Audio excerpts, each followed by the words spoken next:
Okay, we are ready to go. Lois, you're still purple. I I'm know. working on it. Okay, Getting so worse. I like it. I think we're live. Let's see, but are we missing Brad said we are. any board And Brad, members? will you please Okay. monitor the feedback on YouTube so that we know if something comes up? I will. I'll put it in the chat if I see anything. Thank you. All right, so we'll go ahead and get started with our open session portion of the meeting. As I said earlier, before we went into closed session, this is the January 19th Windsor Unified School District regular board meeting. We'll go ahead and do a roll call once again. President Stephanie Ahmad. Here. Vice President Rich Carnation. Here. Trustee Bill Adams. Here. Trustee Malinali Lopez. Here. Trustee Eric Heights. Here. And student trustee Ava Hamelberg. Oh, Ava, I'm sorry. Great. Okay. Jenny would have remembered that, Jeremy. I know. No. Failing at my job already. All right. Could we have Brad the flag? And we'll go ahead. I'm leading the flag salute today. Just 1 moment. All right. I've gotten so good at the Pledge of Allegiance.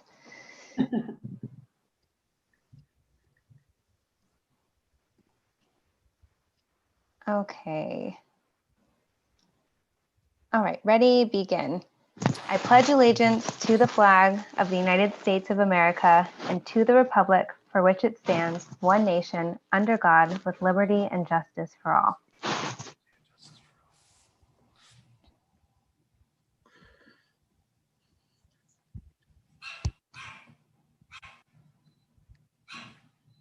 You're on mute, Stephanie. Okay, I'm back. Item 2.3, do we have anything to report out of closed session? We do not. All right. Any adjustments to the agenda? Seeing none, we will move on to item 3.2. Well, January is School Board Appreciation Month, and I would like to declare my appreciation to the members of the school board and proclaim this month as School Board Recognition Month in Windsor Unified School District. I urge all community members to join me in recognizing the dedication and hard work of local school board members and in working with them to create an education system that meets the needs of our children. So this is a resolution that I am asking the board to approve in recognition of yourselves. But I think it's important that we do recognize the work that you do. Oftentimes it's thankless, it's hard, it's a lot of hours. And you stepping up to do this work, I think should be celebrated. Thank you for what you do.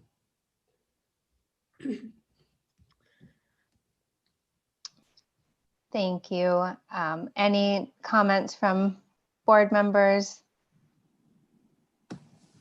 On behalf of my wife and daughter at home here, they would like to appreciate that I spend all the hours that I do on school board activities and using the bedroom as my Zoom meeting room and not being able to come in and get their jammies on and stuff like that. But, it's an honor to work to serve the district and to be a statesman for the community. And I appreciate being recognized. Thank you, Jeremy. Sir.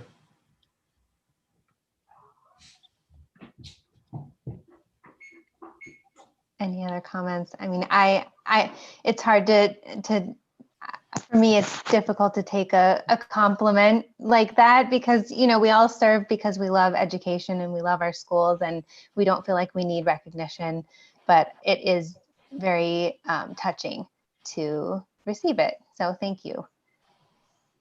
And seeing no other comments, we will move on to the next item, which is Principal's Report by Sharon Ferrer of Cali. Welcome. I like that eagle, Sharon. Isn't it cool? It is. The only virtual background I could figure out how to get. So I'm very proud of it. So do I share my screen or does someone share it for me? Brad, I'll let you answer that question so I don't screw it up, the answer. You can share your screen. The only document I have that I'll be moving slides on is Ava's, but if you want to send it to me, I'm happy to do it. I will share my screen. How about that? Voila. Oop. Now I can't see anyone. Okay, hold on. Let me move people over here. Can you see that? Okay. All right, so this is my principal's report. Got some cool aguilas in there, eagles. Oh. Okay, let me see if I can figure out how to do this. There we go. Okay, so first and foremost, it's, very different year, very, very different. And we've sort of had to reinvent how we do things. And one of the silver linings of this pandemic is that it has allowed us to think outside the box and do some things that we've been wanting to do and haven't been able to do because of lack of training or technology. So now that we are all forced to be on technology, we have actually been doing a lot with new diagnostic assessments and tools. We have two big programs that we're using this year. One is called Renaissance and Star Suite, and our students are taking diagnostic exams in English language arts, Spanish language arts, and math every trimester because we have a trimester system. And the program also allows us to group students by level and be much more succinct in how we come up with our intervention needs and our intervention groupings. And we are also going to be using this data in our LCAP since we don't have data from last year's SBAC. We also have purchased a program that we're very proud of. It's called iStation. And it is a program that we're using for Spanish language proficiency assessment and Spanish language arts. And it is actually a program that's authentic, meaning it's not a program that was designed in English and then translated into Spanish, or that uses English literature and then translates that into Spanish. They're primary Spanish sources. There's different accents that the students hear from different countries around the world that are Spanish speaking. So it's pretty amazing. We piloted it for some time and then decided just to buy the Spanish part because they also have it in English and math. And the one drawback right now is that this is a difficult test. So the students are assessed every 2 months. And normally it's every month, but we changed it to every 2 months because of the distance learning. And it's right now 1st through 8th grade. It's a little bit too difficult for kinder to do while they're at home because they're not proficient readers yet. So we've had some growing pains, and but we're getting really very, very useful data to help inform us of how well our students are progressing through learning Spanish throughout the year. So we just bought it, and unfortunately, our first ISIP test, or the diagnostic assessment that they take, is in January. All of the data that we had on our pilot, they didn't let us use. So that was a bummer, but we're starting from now, and every 2 months we'll be taking these assessments. And what this program does is it actually creates a learning program specific for each student. So it finds their holes or their levels where they need to improve upon, or it can actually accelerate a student. So the student works through then their learning path until they get to their next diagnostic assessment, and then it reassesses the child and changes the learning path according to their needs. And the other amazing part of this is that it has a ton of resources in Spanish for our teachers. And if you've never taught in a bilingual school or had to teach in another language in a country that's not the first language, it is so hard to find really good resources in that language. So this is amazing that our teachers actually have the ability now to go to a specific standard, California's or Common Core state standard, and assign the student that standard, but in Spanish language, and push out some projects to them, either individually or grouped or as a whole class. So very, very exciting. And it's going to become part of our culture. It is a difficult assessment, but just because something's difficult doesn't mean it's not worthy. And we're getting a lot of really good data for our instructional purposes. So this is just sort of, I chose to put this slide in just to highlight how well I feel that our school site, our district, and our community are working together this year, despite all of the issues that we've had and all the challenges that we've had. October 20th and 22nd were pacing days that we used for our teachers. Our teachers all posted asynchronous work and still held their morning meetings that day, but they repaced their entire trimester based on what we'd learned from trimester 1 and how the students were doing and the parents were doing as far as keeping up with work and being able to manage. It was very, very successful. So our staff asked for 2 more days to do that for trimester 3. And we're going to be doing that January 28th and 29th. And what I really felt was transformative for this experience was the fact that our school looked at the data, all the other schools looked at the data, we reached out to the district supported us, heard and saw what the issues were. The community supported us, the family supported us when we said, look, we're going to take these 2 days and this is why. 100% support. And it really made a difference in how well our teachers were able to cope with the new format and pacing of distance learning. Social emotional program at Cali has changed. We used to have something called Soul Shop, which we've discontinued, and we're now embarking upon restorative practices. And it looks a little different than we thought because we're on distance learning, but these are all the things that we do offer this year, and we're really proud of it. And the biggest thing that I want to take away, or that I want the community at least to take away from this, is that we have leadership meetings every week where we check in, and I asked about social emotional learning 2 weeks ago, and unanimously, all grade levels said, we don't want to stop this. We want to keep doing our morning meetings. We want to keep having a social emotional learning period for our 6th through 8th graders when we come back to in-person learning, because this has been so important for us to make connections, get to know our kids, and we've learned so much. Unanimous. It was great. So really, really proud of it. You can see some of the feedback that teachers gave.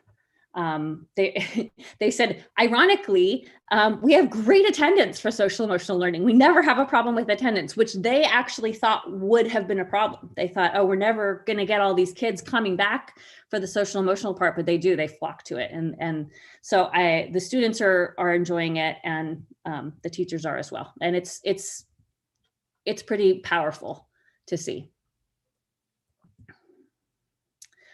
We've done a lot of professional development this year, a lot. It started with the district at the beginning of the year, 2 full days of just a lot of professional development for online learning. And then you can see here a lot of what we have also accomplished at Cali. We're working on restorative practices, which is social emotional learning. We're using backward planning and design, and those release days, those T2 and T3 days, trimester 2 and trimester 3 days that we have been helping with that tremendously. Flipgrid, Screencastify, Edpuzzle, Google Classroom, Blooms, and Zoom Pro are all online platforms that they're using, that our teachers are using for distance learning. So a lot of learning going on. And then iStation was the program that I mentioned. We've had 2 full days of professional development on that, and also Renaissance, I forgot to put on there. And then middle school only has had a few days of Dreambox and Amplify Science, which are 2 other online programs. Amplify Science is the science curriculum 6 through 8, and then Dreambox is an adaptive math online program that's also in Spanish. This is some more professional development. There's a association called the California Association for Bilingual Education. Very fitting for a bilingual school. Summer and fall, we sent 22 teachers to different workshops, which were very, very helpful. And we're coming up on one that starts in February, which is exactly what we need, called Racial Equity in Distance and Teaching and Learning, Checking and Changing Our Systems and Ourselves. So we are sending a team of 11 teachers and admin, and I'm looking forward to learning and hearing what comes out of this, and then applying that to the rest of the school year and beyond. These are just some site improvements we've had. Basically since lockdown last year, we've had the solar panels are all in. We've got new roofs, we've got new security cameras. You can see a tiny little one down there. It's really exciting. I can't wait. And that's all going to be connected to the internet. Unfortunately, I had to remove quite a few trees that had died. We're doing a mural project in the 4th and 5th grade wing. A parent is painting different biomes of California, and we're putting them up around the 4th and 5th grade wing so that when the students are studying them, they can go and actually look at it. We have air purifiers in all of the school now. Our teachers have gotten new devices, laptops, and up and coming is going to be hopefully a new layout or redesign of our main office. No construction, just redesigning the space to be a little bit more accommodating. I've had 2 meetings already, but that had to get canceled, unfortunately, due to COVID stuff. So it'll get there. And then our new 2-story building the process is starting. So that's very, very exciting. Oh, and our new science lab, you can kind of see that to the left. So we remodeled our computer lab up top, up in the upper school, and have converted it into an additional science room. It looks great. The architect did a really, really good job. We're super excited. These are just some silver linings that we got. I had asked my teachers before break if they could give me any silver linings from a pandemic, from teaching in a pandemic. So I won't read those to you, but I'll let you take a few seconds to look at it. It's pretty impactful.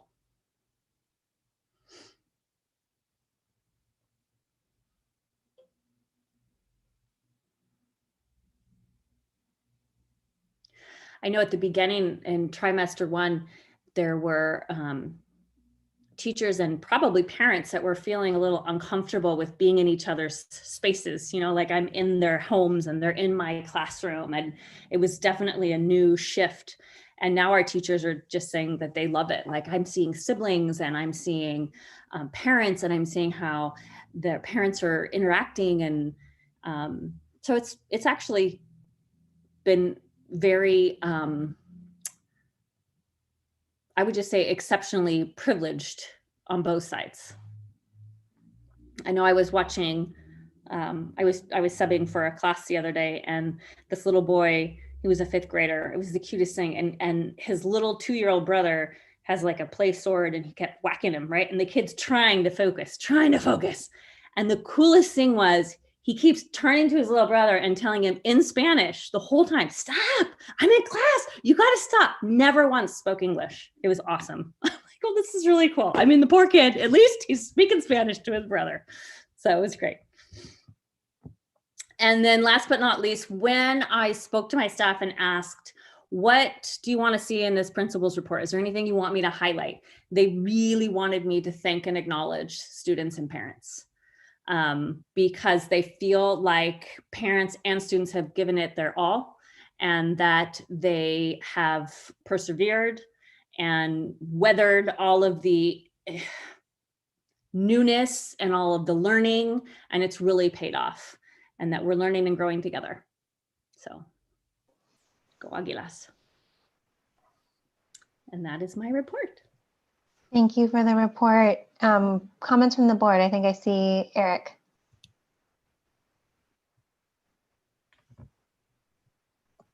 I'm sorry, there we go.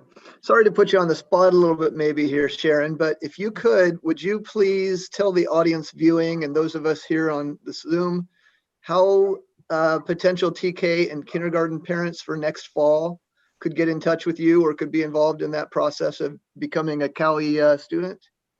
It's all on our website. Everything's there.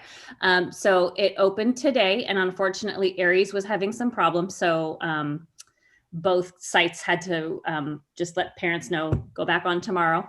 So our parents, either TK or K incoming, need to go onto our website, and there are pretty succinct instructions. They have to watch 2 videos. One is a video of the administrative team introducing themselves and talking about our program, kind of the specific parts of the program.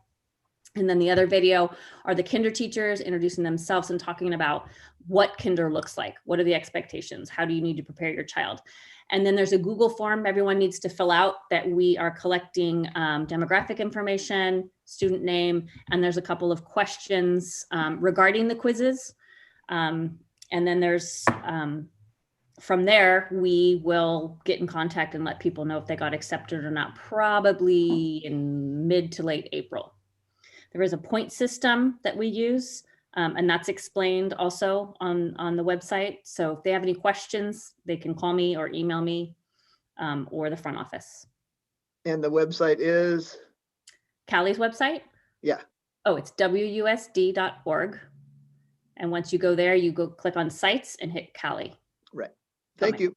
You're welcome. Any other comments from the board? Yeah, Rich? Sharon, one thing I love about this district is that it seems to attract people that have a lot of zeal, and you give it everything you got, and then you usually borrow some from somebody else and give it to us from them too. And it's just refreshing. That's one of the things I always like when the principals give their reports and talk about the schools and stuff. And we seem very blessed to have a lot of principals that have a lot of zeal, and I appreciate that. I didn't hear anybody notice when you were talking about the silver linings of the pandemic. I kind of like that, how people can, you can look at the glass half full or half empty. I heard that a lot when I was growing up from my mom, but I did notice at the bottom, some people might've missed it, but somebody was very thankful about the COVID 15 pounds that Zoom has been able to hide. Yep. And the filters are pretty good. Yeah, that's I see a lot of people laughing. They must have caught that disease too. So anyhow, but thank you for your presentation. It's always full of hope. Thanks. Thank you. Appreciate it. It's easy to present when you have such an amazing staff too, because our teachers are quite talented and really hard workers, and the district's been unbelievably supportive. So easy to do. I have a comment. Go ahead. I just wanted to say that I really want to give kudos to your staff because I see the number of platforms that they've had to learn in a very short period of time. And I think that is so impressive. I mean, you had a long list up there on your PowerPoint slide. So I'm just really amazed at what a quick turnaround they were able to make to learn all those platforms really, really quickly. Yeah, and they've learned even more than that, but those were the main ones. And I think it was a definite shock to the system at first, but they did not give up. And it is amazing how much growth we've all made. But our teachers, and I know all the teachers at other sites too, are it's just amazing how far they've come. And I love seeing your newsletter that you've been sending. Thank you. Yes, well, thank you for all of your hard work. I mean, echoing what Rich and Malinali said, we know you work really, really hard, and we are grateful for what you bring to the district. It's a great district. I feel very, very fortunate to work in a place where I feel so supported. So thank you. Thanks for the report. All right, we will move on to the next item then, which is public comment on open session items. So we're on YouTube. We normally look on YouTube for comments, or public comments can also be emailed to Jen Cox. We received a couple received a couple comments to be read at today's meeting, but they actually pertain to agenda item 5.2, I believe. So we'll be reading those at that time. And I have also been looking on YouTube to see if there are any comments to our discussion, and I don't see any. So I don't believe there are any, except for Rich has a comment. So go ahead. I just want to take this opportunity to, where'd she go? To just wish happy birthday to our friend and another person with a lot of energy and zeal. My friend Marie Gannister had a birthday yesterday. So anyhow, I just wanted to take this opportunity to say happy birthday, Marie. Happy birthday. Thank you very much. I appreciate it. Thank you. All right. I think that may be our only public comment. So seeing no more, we will move to our next item, which is the report from our student board member, Ava Hamelberg. And I believe Brad is going to be sharing that.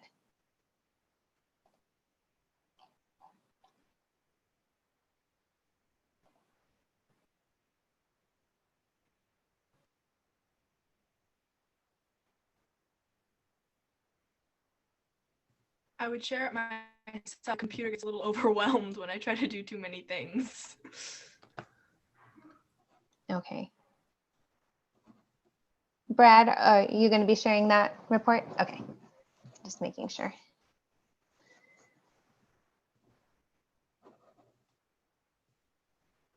Okay, go ahead. Okay. Great, so this is today's report from me. If we can go to the next slide, please. I'm very excited. These are my middle schoolers for my committee for student representation. It's so interesting working with 6th through 8th graders after working with my peers at the high school, because they're some of the most optimistic people I have ever met. I'll be asking them about what if there's anything that maybe isn't going great that they might want to bring to attention so that life can be easier for them.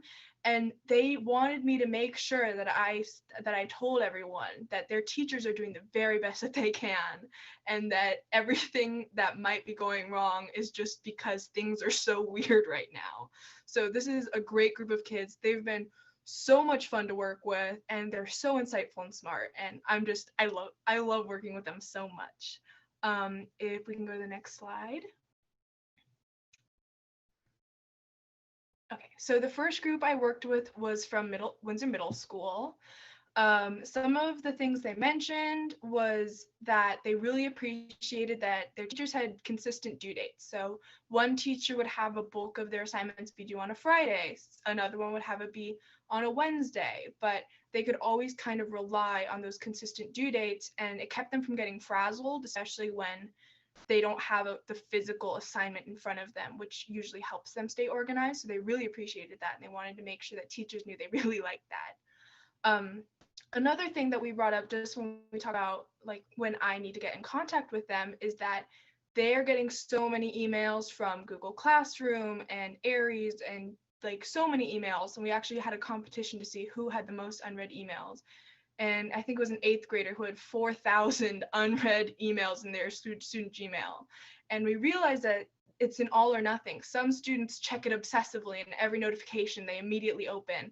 And some students have just given up on checking. So we talked about how if their teacher does need to get in touch with them, it might make it difficult. So we wanted to make sure that teachers knew that some students just are way too overwhelmed by their email to check it, and they might be missing things. And this is something especially that Windsor Middle School students, I think they spent 15 minutes just talking to each other about how much they love being able to take more advanced classes. I was so impressed. They're all so good at math. And as someone who struggles with it, they were all talking about the amazing advanced math classes they were taking and how they feel challenged, but they feel like they're proving how smart they are. And they just really love their math class, which was a nice change of pace. If we can go to the next slide, please. The next day, I met with the Cali students. This was a fun group just because a lot of them are siblings of some of my really close friends. So I have a soft spot for my Cali reps. They really mentioned that they've been finding really innovative and modern ways to socialize. One student who's having to be very serious about the lockdown, the shelter in place, says that every lunch she has a Zoom with her friends and they all eat lunch together as if they were on the playground. Another student says that back when things were more open, she and her friend would go skateboard like in their neighborhood together after school. They're just really trying to find ways to stay connected, and they're really trying to persevere through all of this.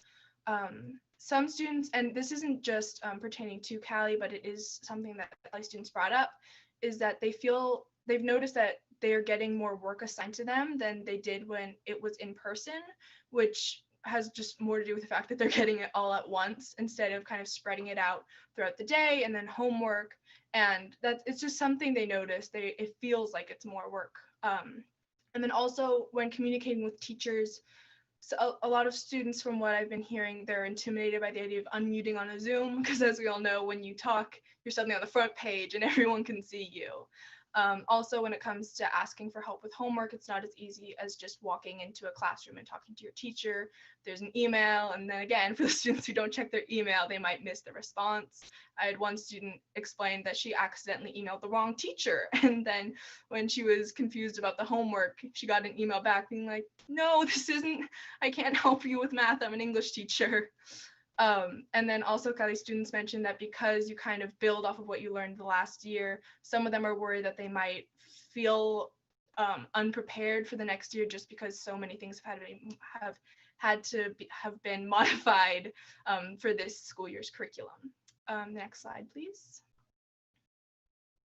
So these are just some general points that came up with all of the middle schoolers. I've noticed I'm going to say about 90% of them are feeling good about math. I noticed that a lot of the Windsor high schoolers have felt just behind in math since switching to an online format. They just weren't learning it as well. And the middle schoolers, they're doing great. I was like, you guys like math? And they're like, yeah, we like math. We understand math. Like they were really adamant that they're doing really well in math. Also, something that is a little more difficult for communication amongst friends is that at this age, there's very different levels of technology for students. At the high school level, most students have phones, social media. At the middle school level, some kids have phones, some don't, some can text, others can't, which again is just kind of the age that they're at, but it has made it more difficult for them to socialize. And they've also mentioned that they feel like they don't have as much, we like to call it like Common Core time, like working as a group, talking through problems, just because it is very much it's less kind of united and less talking together as a group.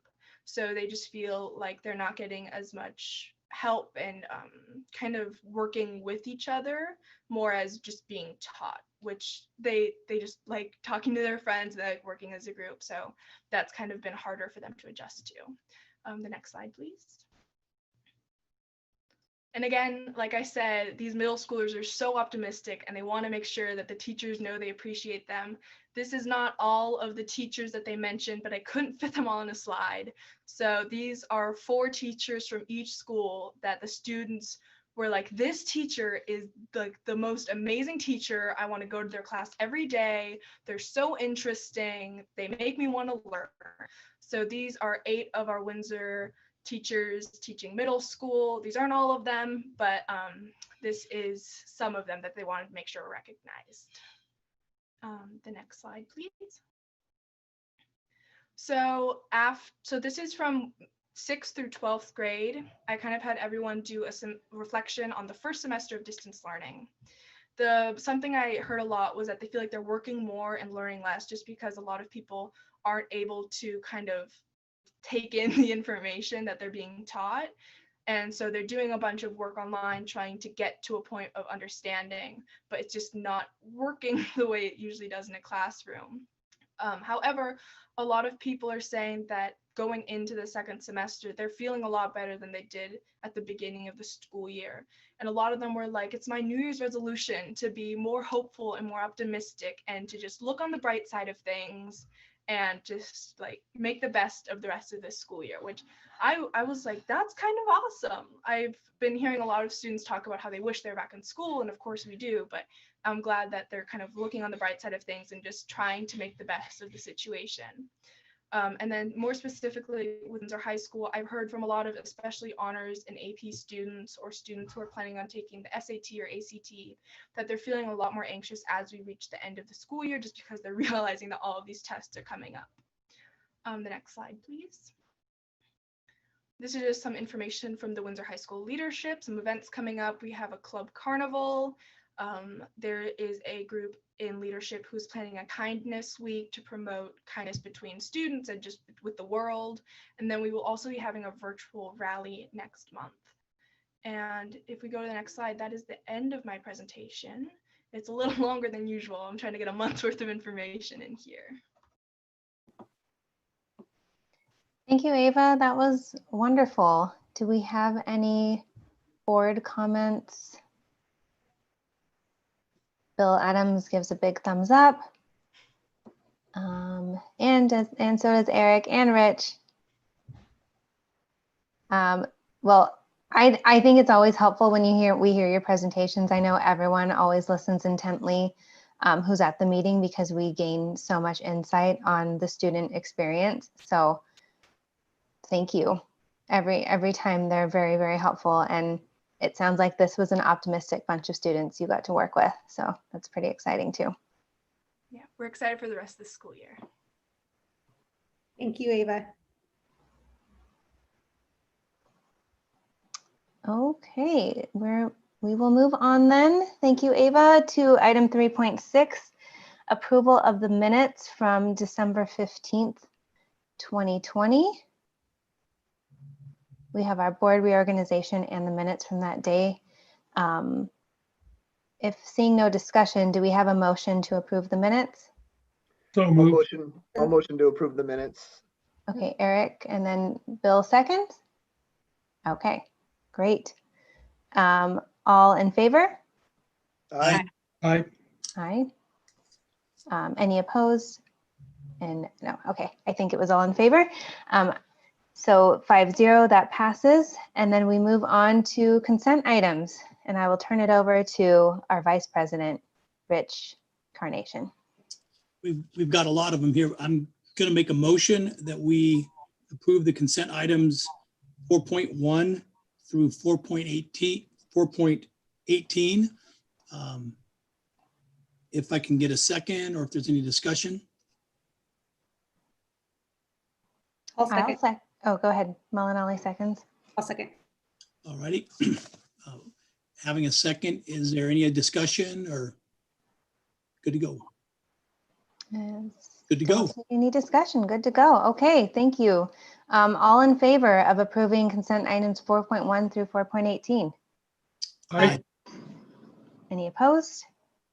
Okay. And we move forward into our report and discussion section. Item 5.1 is an update on construction projects in the Windsor Unified School District, and this item is going to be presented by Eric Van Pelt. So I'll let him take it away. Thank you, President Ahmad, and thank you, board members, and good evening. So I've got a lot of exciting news, some projects moving forward, and I will run through them all for you right now. So the Cali portable replacement project, we reviewed the concept design at the last board meeting, and we talked about it, and the 2-story 14 classroom building with the shade structure and such. Since the meeting, we've worked with AC Martin, and I want to want to remind everybody just real quick, AC Martin, we've worked years with ATI Architects. The district has a long-standing relationship with them and a few other architects. ATI was purchased by AC Martin. So just so everybody knows that we have the same team that's been helping us from ATI, but they have been purchased by AC Martin. So it's a new company that you all hear. And I didn't want anybody to wonder who this was, if we were trying someone new or anything like that. So as of right now, we are putting together, we had a meeting with them and the site and representatives from the district, Lois and RC. We finalized some pieces to the scope, and we've finalized AC Martin's contract, and we will be submitting that to the district for approval. We've got soil borings that have been taken. That's for the standard geological testing that a district has to go through when they're building a new building, and that is ongoing at the moment. And that report is ongoing, I'm sorry. And once it's completed, we'll present this to CGS for approval. This is kind of one of those items that you do, it's pre-work prior to DSA approval. It lets them determine the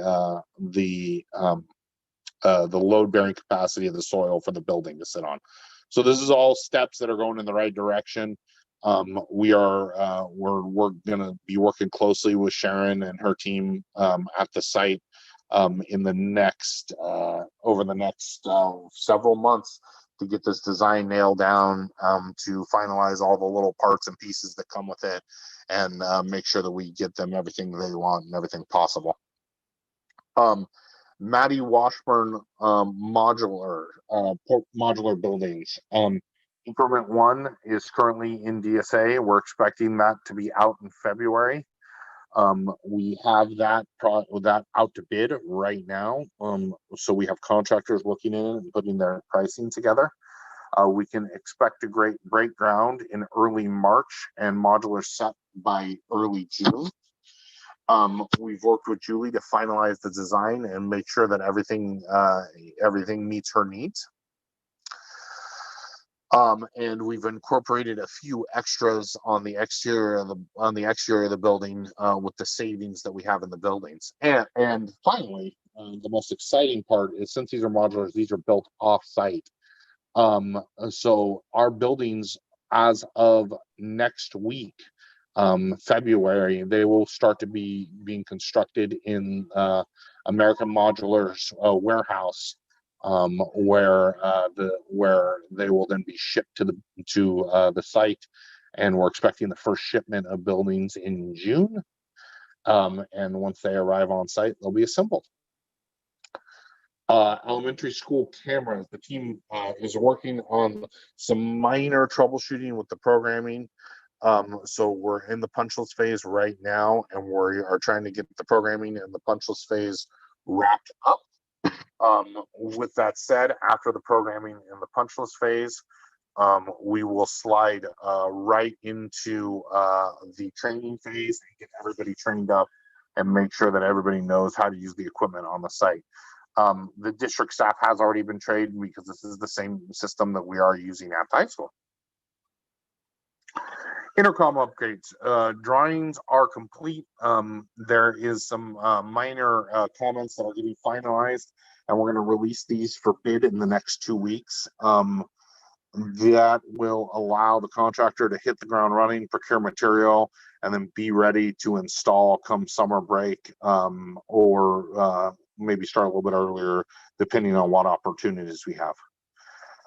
Punch list for the Windsor High School quad improvements. The quad looks beautiful. It was completed, the punch list was completed in December. The NOC was approved tonight. It was decided afterwards to add some slurry in the basketball court area that we repaved to increase the lifespan and help with water intrusion. The change order for this work was approved tonight as well. And next time that we have nice window of a week of weather, we will get that installed. Brooks play structure has been installed and completed in order to close out of DSA. A small retrofit is required to the existing play structure. We did plan for this. We knew this was going to be an issue, so it's in the budget. Material is expected to arrive this week, and we should be completed within the next 3 to 4 weeks. Maker's Lab, the new lighting and steel structures have been installed. The grind and the polish of the floor is expected to begin tomorrow. Once the work is completed, the casework and the plumbing will be installed. We've gotten some good feedback from the teacher on site. They're really liking what they're seeing, and we should be wrapped up here in the next couple of weeks. Windsor Middle School walkways. The contractor is mobilizing and setting up their laydown area. The material is expected to arrive this week, and work will commence as soon as we get some clear weather. Project team had an on-site coordination meeting to go over the work and the schedule, and the contractor is working on finalizing his schedule. And as soon as he does, we'll have some work starting to get put in place. Sharon alluded to it in her report, the Cali computer lab science remodel. We have some minor punch list items to be completed, and we should have this project closed out before the end of February. We've got some positive feedback from the science teacher there on what happened. District-wide repainting, we're working with the maintenance and the site principals on the new color layouts and the new painting projects. We went over the painting from pipe suppliers and are looking at using Behr paint or an equal. They've been providing pretty good services to the district, and they have really aggressive price points and are readily available. Once we get the pallets all selected with the staff and the sites, we will bring them back to the board for a final approval. And finally, we were given direction to proceed with the new middle school marquee after reaching out to a few vendors. We got Kaya's CMAS agreement, and we are putting that together. We put that together, and that contract got approved tonight as well. So lots going on, a lot of work going on right now, a lot of exciting stuff. We've got computer labs opening. We've got walkways that are starting to get done. We've got maker labs that are wrapping up, and school marquees that are going in along with the 2 large projects. So that is an overview. If you have any specific questions, feel free to ask. All right, great. Thank you for the presentation, Eric. I see Brian here as well. Good. I wish we could see you in person, hopefully soon. Any board comments on the presentation before I open it up to public comment? I think Eric and Rich and Bill. So we'll do Eric, Rich, then Bill. Okay, well, thank you, Mr. Van Pelt. I appreciate your report. A question and then a comment. Maybe the comment's more toward district staff, but first question is, those items that you talked about, like the Maddie buildings and the other projects that will be happening during the summer, they start in June. Will you anticipate that we'll be close if we come back to regular learning at the beginning of August or the middle of August in the fall? Or will that kind of be an overlap to where we'll need to have kids in rooms and then switch them a couple months later? What do you think? For Maddie, I think we're going to have a little bit of overlap, just judging on how it's looking in rain, site work wise. I think it's going to be real close. The feeling that we're getting on the initial schedule that we're looking at is September. So it's going to be close, and we're going to push for it. But I feel like September is kind of the realistic point that I would set expectations for. Okay, yeah. great. And just to add one thing, over at Maddie, the project is kind of separate from the main campus. So that will also be helpful. Yeah, I realize that. Thank you, Brian. That helps a little bit too. The other comment I was going to make, and I'll direct it a little bit toward Superintendent Decker and some of the leadership staff that's here. As a teacher that's been on a campus that's had some renovation work happening, I would kind of put it out there that, teaching Zoom at 9 or 10 or 11 o'clock in the morning and having a jackhammer nearby or a power saw happening, maybe give a little bit of leeway to the potential of working at home, or to giving some time to staff to maybe relocate to a building farther away. It can really be a hassle when you're in the middle of a Zoom class with 30 kids and all of a sudden you've got a jackhammer 10 feet away for 20 feet away from you. So maybe give the little consideration to that as we do underground work with tractors and such at Maddie, or, you know, installing cameras and things like that where they're drilling into the walls. So maybe be aware of that for our staff as well. Will do. And that's all for me. Thank you. We'll make sure that we get that to Trustee Heights. Brian's pretty good at stopping by and talking to teachers and so forth. So we'll make sure that that happens. All right, Eric, this is Rich. Hey, thanks. Yeah, you're right. Your plate is full. We've got a lot of things going on. I was just curious on the Maddie buildings. I just want to make sure I heard it right. So the drawings are in for getting approved now at DSA. You're bidding it right now, but we've already approved the modulars being built. So they're being built offsite, and that's going to start even before we have the contractor chosen. Is that right? Yeah, because we've already picked the modular contractor, Rich. That got bid some months ago, and Right. we picked them in anticipation for them. They start building offsite. They've gotten the actual building portion approved already by DSA. They start building the buildings and they bring them to site once we get the site work portion approved. Great. Yeah, so that's good. And then on painting everything, it's kind of two issues. One is, I think I want to talk to Superintendent Decker later about the different colors, and that with kind of the mascots and the things that we're kind of right in the middle of changing a little bit right now, but maybe we're already okay there. But on the paint quality, unfortunately, I've learned as a homeowner that there are different qualities of paint. There's some that looks good, and then there's some that work good, and then there's some that are expensive that do both. I've heard of the Behr paint, but I guess as an add-alt or something, is there a higher level of paint or a higher quality that would last longer, be more protective than Behr, that maybe would be, I don't know the answer to this. So that's why I'm asking, because the cost of labor is so much when you paint, the preparation and that the paint, if we spend a little bit more on the actual paint itself, I've noticed that you get a lot more years of coverage without having to go out and spend that labor again. So I didn't know if the district, how we are with picking paint, the quality of it and what have you. Can you tell, you know more about paint than I do. Well, yeah, let me give you a quick rundown. So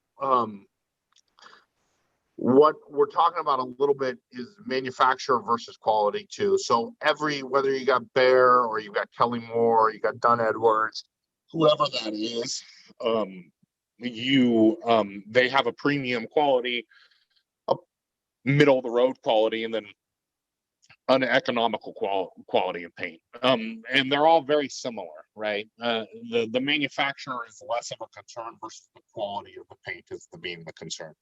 And what we talked about early on when we were selecting colors, and we talked about the quality of paint, and we wanted to use a paint product called elastomeric paint. That has almost a rubber, and I don't know if it's exactly rubber, but it's some sort of coating inside it that makes the paint a little bit thicker. It almost has an elastic feel to it a little bit once it dries.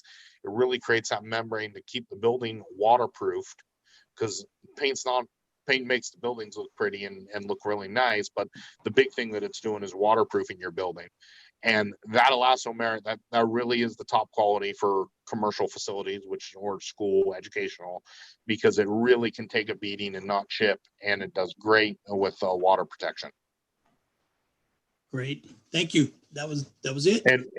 And one, I mean, just to point out too, we may or may not get Behr. I mean, just because we want Behr, paint is considered a commodity, because all of the different manufacturers are so similar, that it's considered a commodity. And so you can't spec and say, I want Behr. You can say, I prefer Behr, but if the contractor can find a product that is considered an equal, he can really use whatever paint he can get cheaper.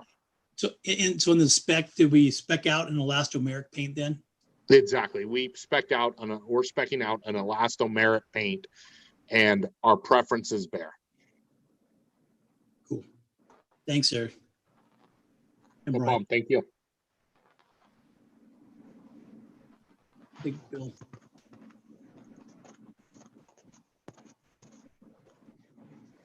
Bill, do you still have a comment? Yeah, I just wanted to thank Eric and Brian and the Lois and the district office team. We have, I think, and for my years on the board, an unbelievable pace and breadth of projects going on in the district. So I always like to reach out to those playing at home, because all of us here, if we live here, and all the other thousands of families, this is what we go to you and entrust your bond funds for. And I'd urge people, and if we know people in the community, even though we're not going to schools, go with your neighbors and have them drive by and look at the electronic structures and these things that are happening as we invest millions and millions of dollars in the fiduciary trust that we have into making our community schools so much better. It's really, really quite extraordinary. That's the only observation I wanted to make. Thank you. Thank you. So now I'll go out for public comment. I didn't receive any about this particular item, and I don't see any on our YouTube since we don't have Jen here today to check. So I think we can move on to additional discussion if there is any, but I think we're probably just about done with this item. So just going to check and see if there's additional discussion. I don't see any, and I think we can move on. Thank you so much, Eric. Thank you, President Armand. Maybe All one right. thing to go ahead. mention in passing. I'm sorry. Now that we're only meeting once a month, is Eric aware that that's happening? And if we need special meetings, he can ask us for those as well. Yes, I usually, if we need a special meeting for timing purposes, I call Lois and she starts working her magic with Jenny. So yes, we know, we're aware. They gave us the heads up about the board cadence, so we can make sure we get all of our contracts in on time. Excellent. Thanks for raising that, Eric. And thank you, Eric. Okay, we'll move now to item 5.2, reopening schools update, safe schools for all plan proposal. This item will be presented by Superintendent Jeremy Decker. All right, I'll share my screen. Please let me know if it's sharing properly.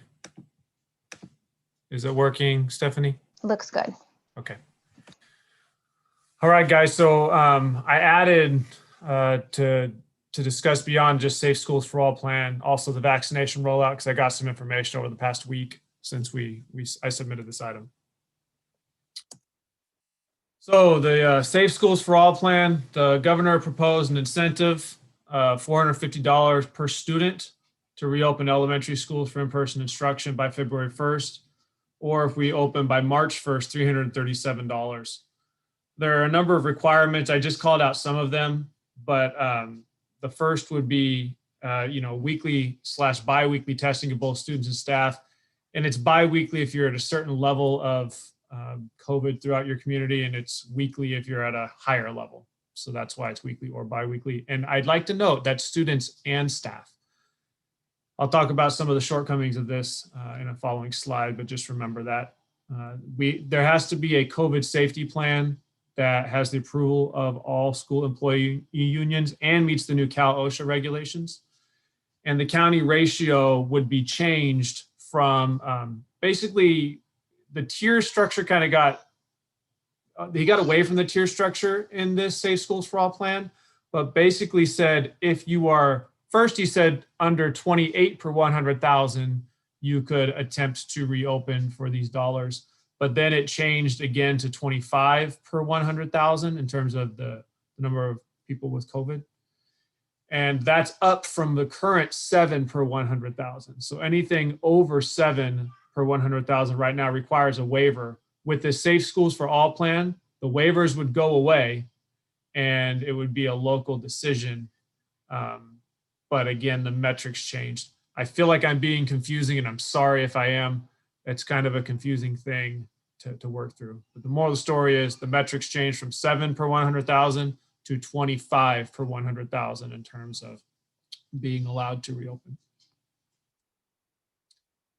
So I call these items for further consideration. I changed it from problems because items for further consideration sounded more appropriate and professional. But the one of the major issues that I have and all of us superintendents have is this isn't an increase in funding. This is basically just moving the money that we're already due to receive around and making it an incentive. We're supposed to get a certain amount of dollars based on how well the economy is doing due to Prop 13. Well, the economy performed better than anticipated. So there are extra one-time dollars available. I note one-time dollars, they're not ongoing. So with these one-time dollars, he's proposing this incentive to reopen.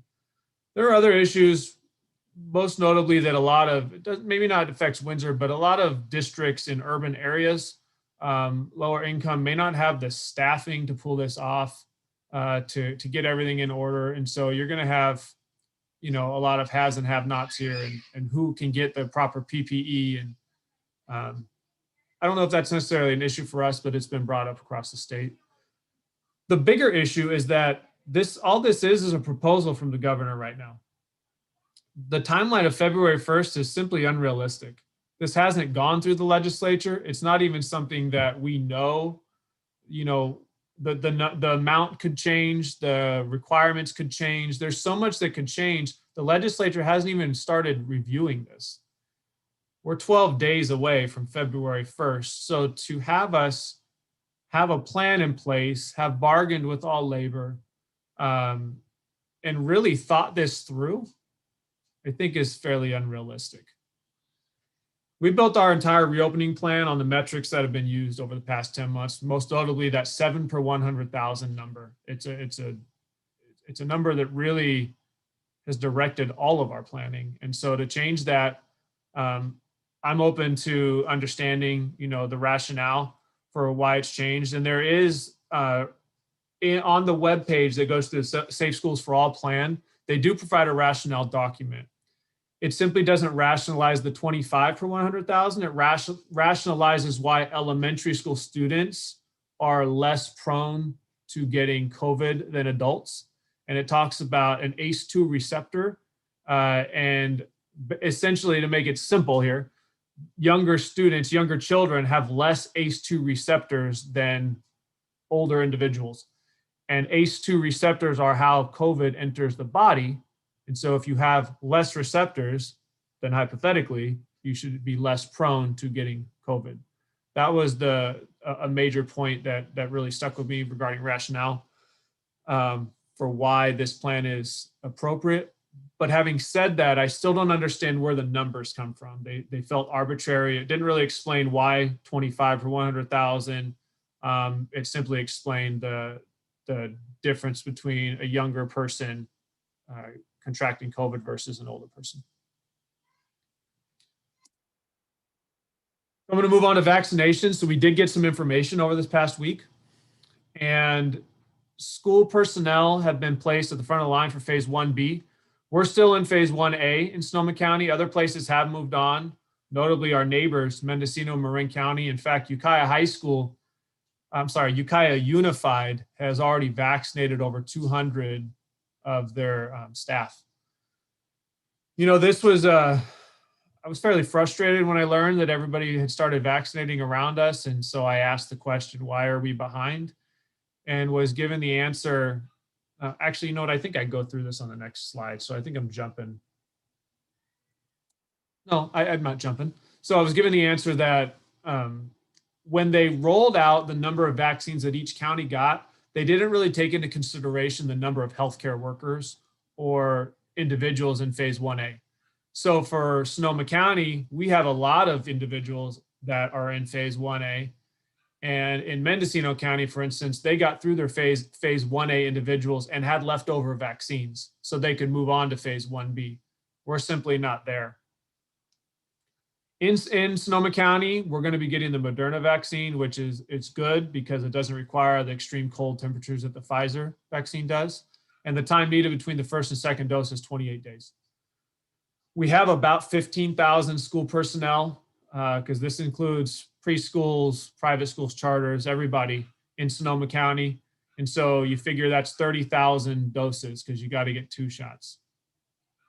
And we as educators have been placed at the front of the line in phase 1B. So we're going before individuals 75 and older, and and food and agriculture workers and so on. So Jeff Harding, blast from the past for Windsor, former employee, former principal here. He's leading the rollout for SCO. He's come out of retirement. He's a retired superintendent from Healdsburg and moved on to another district. But he's leading this rollout, and he has met with us and talked about his preliminary plans. These aren't finalized. I want to make that clear. And there's plenty that could still change. We meet this Friday, hoping to finalize the plan. But his initial plan is to base this on regions. So to have North County have a location where individuals would go. And what he stated was we would kind of dictate who goes when, or there'd be a sign-up sheet and we would say, hey, you employees are eligible to go to get the vaccine at this time. And then have another Santa Rosa section, South County, then West County. The reason North County is combined with some Santa Rosa is when we gave him feedback, we said, we probably shouldn't just look at regions. We should look at where, COVID is most prevalent. Talk about Roseland. And so we recommended that maybe he moved Roseland in with whoever the first group of individuals was to go. And his initial plan was to have North County go first because COVID is most prevalent in the North County and least prevalent in the West County. So that's how he kind of organized this. I'm sure that could change, but that would mean that I didn't share his exact timeline, but he would basically be vaccinating North County elementary personnel first, then Santa Rosa elementary personnel next, then South County elementary personnel next, so on and so forth. You noticed I put in here that elementary is prioritized before secondary. It's simply because the majority of us were looking at a phased-in approach to bringing students back. Secondary is going to be very difficult with the restrictions placed upon stable cohorts. Even with vaccinations, we're not sure what that's going to do with regard to stable cohorts. And so we recommended that he focus his attention on elementary personnel first and then secondary. Having said that, within elementary personnel, we said we should also include any special education personnel who might be coming back before, or English learners, or English language development teachers and paraprofessionals, so on and so forth. So they would be lumped in with elementary personnel, if you will. He's hoping to ramp up to vaccinate 1,000 people per day. He thinks it's doable. And if he could vaccinate 1,000 people, if we could vaccinate 1,000 people per day, he thinks we could get every single person in Sonoma County for school personnel vaccinated within a 10-week period. And just to note, the doses come in weekly, and I wish we got them all at once, because then we'd know exactly how many we have and it'd be easier for planning purposes, but they come in weekly. Now, I would like to introduce our COVID coordinator, Julian Rivera. We recently hired him. He is going to be helping us really organize our end with regard to vaccinations, with regard to getting our Cal OSHA plan written, a number of things. We're ramping up to be ready to open. We don't want to have any delay be because we were not prepared. So Julian, I saw you on earlier. Would you be willing to introduce yourself, please, and talk about a little bit of what you've been doing over the 8 days that you've been a school employee? Hi, my name is Julian. I'm glad to be here, supporting the efforts of the district to reopen the schools in a safe and timely manner. It's been interesting, a lot to read, a lot to learn, a lot of people to meet, and I'm very glad for the opportunity. Thank you, sir. I wanted to introduce you to Julian because I've been leading kind of the messaging, and I'll still be involved, but he's going to be playing a larger role, especially with regard to information dissemination and really educating me. So a lot of these presentations, I will start to defer to Julian and say, can you please explain what this means? For instance, when we talk about our safety plans, what's in them, so that we can be reopening, he's going to be our resident expert. So just wanted to give you a little introduction. Really excited to have Julian. He really impressed us in his interview. He's got a great background for this, and I think he's going to do a great job.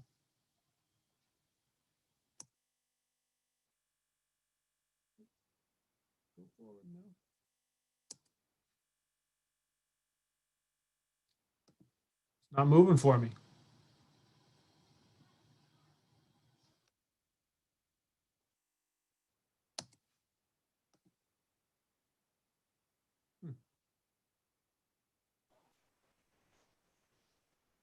Let me stop sharing and go back. I can see your mouse moving around, Jeremy. Yeah, it's not, when I push enter, it doesn't go. Oh, there you go. All right. Just Yeah. kidding. I just needed Rich to say something and then magically it was going to work. So It happens a lot. items for further consideration. Well, I kind of mentioned already, but our county's still in 1A. We can't get to 1B until 1A is completed. We're hoping that's going to be first week in February, but we simply don't know if that's true. I'm worried about the doses coming in weekly because we've asked for a guarantee to make sure we're going to get a certain amount. The state won't give it to us. In some conversations with one of our senators, he basically said, well, the feds may have overstated how much they had available. Therefore, California didn't get as large a shipment. The rollout hasn't been extremely clean or organized from the federal or state level. And I'm nervous that we are going to have a great plan in place, but then be short our vaccines. Rich? You know, I didn't even think of this at all until you just brought this up, but what happens, do you know, has it been discussed if we get the first shot and they don't have enough supply for you to get it on the 28th day or whatever it is, does it still kind of work? Does it kind of fade out? Does it, you know, you've got a 2 or 3 week window that you can still get it after and it's still effective, or do you got to start all over? Has any of that been brought up? Or I've read some research, but again, it's simply research. And I think it's plus or minus 4 days from 28. But again, I've read one article. We haven't talked too much about that, but that's a legitimate concern. And I don't know if anybody else on this call has information, but if you do, please feel free to chime in. The only article I read was plus or minus 4 days from 28 days. Mm. Julian, have you heard anything on this? I know you've been researching. I don't mean to put you on the spot, and you can say no, and that's okay. No, I don't know anything about that. Okay. So another thing is it's really not clear whether or not the vaccine will be required for school personnel. This, you know, for other things like TB, this is done at the state level, but it's simply unclear. And it seems like, you know, I've been given conflicting information from different lawyers, different individuals. So I think in the next couple of weeks, this is going to play itself out and we'll understand. I know in LA, they mandated it and there's been strong pushback from the mandating of the vaccine for employees. So at this point, you know, I'm kind of in a holding pattern waiting for the mess to play out so that I can get real information and people have talked this through. But that is something that we're going to have to figure out and understand. Well, I like to give you an update every month on where we're at metrics wise. And so you see the top number there, unadjusted new cases per day per 100,000 residents. It's 52.9. However, when I talk about 25 per 100,000 or 7 per 100,000, we use the adjusted rate. So we're currently at 40.6. So even if, let's say, we just said, you know what, we're going to apply for this incentive and we're going for it February 1st, we still couldn't open. You have to be under 25. 25 per 100,000. We're at 40.6. You see all those X's where we're out of compliance. I mean, it's not good right now. And this was updated today. So this is as up to date as you can get in terms of the metrics. New cases per 100,000. You can see over the past 2 weeks, they use that upper number, the unadjusted rate, but unfortunately we are seeing a steady rise versus decline. And if you look since March, we had a bit of a decline, I think really after Thanksgiving, but then we've started to increase again, most likely due to Christmas and New Year's. So we're going the wrong direction. Testing positivity, we're living in the purple. Unfortunately, we had been living in the red, which was fine because we could have if we could have just got down our case rate per 100,000, we had a plan for bringing students back. This has now inched up as well. And, it's just frustrating. We keep thinking we're out of this thing and it goes the wrong direction. So where does this leave us with regard to reopening? Well, I think I want to remind you our current approach has been a phased-in approach based on bringing the most vulnerable students back first. And it was based on these metrics that we were given a long time ago, 10 months ago, to be using. So we looked at adjusted case rate, and we were really focused on getting into that substantial range when it was between 4 and 7. And then for positivity rate between 5 and 8, and then health equity quartile pretty much follow the positivity rate between 5.3 and 8%. We were hoping to get all those metrics within the red. And as soon as that happened, we started phasing in to bring back students. So this was kind of our phased in approach. Phase 1 was going to be our NCC, ED, and SDC students. As soon as we entered that red mark, you see 6.5, which is right under that 7 number. And if you just want to simplify this and focus on adjusted case rate, that's been the number that's been giving us trouble. And then we were going to look at our English learners, those individuals at home who are trying to do distance learning and who know very little English. And then for our phase 3, we were looking at our foster youth experiencing homelessness, and other high needs students. Right now, we're working really hard to establish the criteria for what high needs students are. And we're going to have that prepared by the end of this month.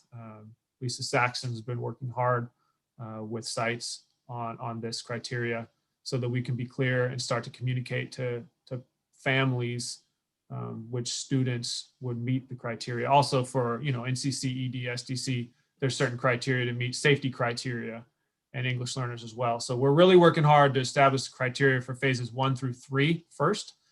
And then we'll move on to phases 4 through 7. So the real big question, the one that, all you cared about and you wish I probably would have thrown to the front: when can we return to school? Well, it depends. Ideally, our case rate would improve and we would hit our return metrics quickly, and then we would start to phase in the return. I keep going back to Alameda did this. They went from purple to orange in a month. It's possible. I don't know how realistic that is or likely that is right now because we're way up there. But I know that you can make significant improvements quickly. And then we talked about vaccinations, still working this fully through, but it seems as though if we could get everybody vaccinated, we could guarantee the safety of staff. And I think that would be, almost a silver bullet. And so we're working together with our labor to really discuss this further. But if we can get everybody to begin being vaccinated by February 1st, all school personnel will be fully vaccinated by mid-April, which is right around spring break. So it seems as though that could be, a date to circle. Obviously, lots to figure out still. I'm going to go back to that because there's some questions we need to understand regarding vaccinations, and also we need to make sure everything comes in on time. There's a lot to go into this, but I think it's possible we get everybody vaccinated. We have a chance to get students back in school. Any questions, Richard? A couple of questions. Oh, so Richard. Yeah, let me stop the share so I can see all you guys can. Eric had his hand up first. Okay, I don't mind waiting if somebody was in a hurry, but I just want to bring up a question. So this doesn't necessarily mean that all children or their parents would choose for them to come back. Just because Correct. Schools are then open again, potentially in April or in March or whenever it does happen, that doesn't mean that everybody has to come back. Will we still be available to have the distance learning, the hybrid model where some of each happens? Maybe Yes, mention a bit about that. We've committed to that. We want to make sure that we can be everything to families. And so we will have a distance learning option. And I'm sure there will be teachers that request a distance learning option should we come back in person. And so I made the joke actually when I was meeting with WDEA, I said, well, it's going to work out perfectly. The same number of teachers who want to stay home will just equal the number of students who are also want to stay home, right? So this will be nice and clean. Of course, everybody laughed at me and said, yeah, sure, Jeremy. But yes, Eric, we will still offer a distance learning option. Go ahead, Stephanie. I don't have anything. I had called on you, so go ahead. Well, I do have something, but I can go later. Go ahead. So another couple questions. One is do we know that if you're vaccinated with the first round, does that make you immune? So our teachers, if they got the first one, they're good, so we could actually start school earlier? It doesn't. Need a booster, or does it need the both? It needs both. So I'm no expert. I'd like to make that clear. But from what I've read, after the first dose, you really don't get beyond 50% immunity, and then it gets greater as you go. And then even after the second dose, you're not at 100%. I can't remember the percentage, but it's about 2 weeks following the second dose that you get to the really high immunity. You're over 90-something% after the second dose. But then to get to close to 100%, I believe, is another 2 weeks. And then do they have a different vaccine that's just a one-shot vaccine, or are all the ones that are out there or coming up, are they all a 2 series shot? Do you know, Julian? Or I don't know that answer. I only know Moderna because that's what we have. Gotcha. Sorry about that, Rich. It's all good. Go ahead, Bill. Yeah. Thank you, Jeremy, for that report. And I can't imagine how challenging it is when the metrics keep changing. As I did last fall, I'd like us, not today, but certainly when we get together in February, to start to put some trigger dates out there so we can tell with some certainty our families of when and how we're going to make decisions. I will just say it out loud. I thought it was extraordinarily irresponsible for the superintendent colleague you have down in Santa Rosa to say, we're ready to go to school on March 1st. Frankly, that's nonsense. Now, I don't know what pressures there may have been from their board about that or what the story is, but that's irresponsible nonsense. I think looking at your roster and list with the 10 days or so, if vaccines start to roll out a week from Monday and we get going, that puts us to the week after spring break. Every day or week that shifts, I think we get to the point, and I'd be very interested for you to talk to the labor groups in your cabinet and your principals, do they want to come back for 6 weeks left in school? Maybe they do, maybe they don't. But I think that's the conversation we need to have. But we need to monitor this so we can give I believe, communities a reasonable, realistic, candid, transparent assessment of this. Not that Pollyannish nonsense, frankly, that went out. It probably is a little too strong, but I'm talking like a Chicago. I just was stunned when I saw that. I can't imagine the turmoil like this in and amongst their staff, their teachers, their students, what this means. And nobody can deliver schools opening March 1st with the requirements, even if we understood what they were. So thank you for that. And thank you for all the team that are trying to work on this. But, I think we need to be prudent. I think we need to be realistic. And I would hope that we are on a recurring basis, making sure we're updating our community with the feedback from science and health experts, but also talking to our particular staff and community about what works for us. And thank you for all your leadership on this and everybody on your team. Yeah, and I'd like to say, so with that March 1st date, what happened with that is it got misunderstood. Santa Rosa had planned to say, we will be ready to open. All of our stuff will be in order by March 1st. So any date after that where we hit the metrics or whatever it might be, we're ready to go. And the paper took that as saying Santa Rosa is going to open March 1st.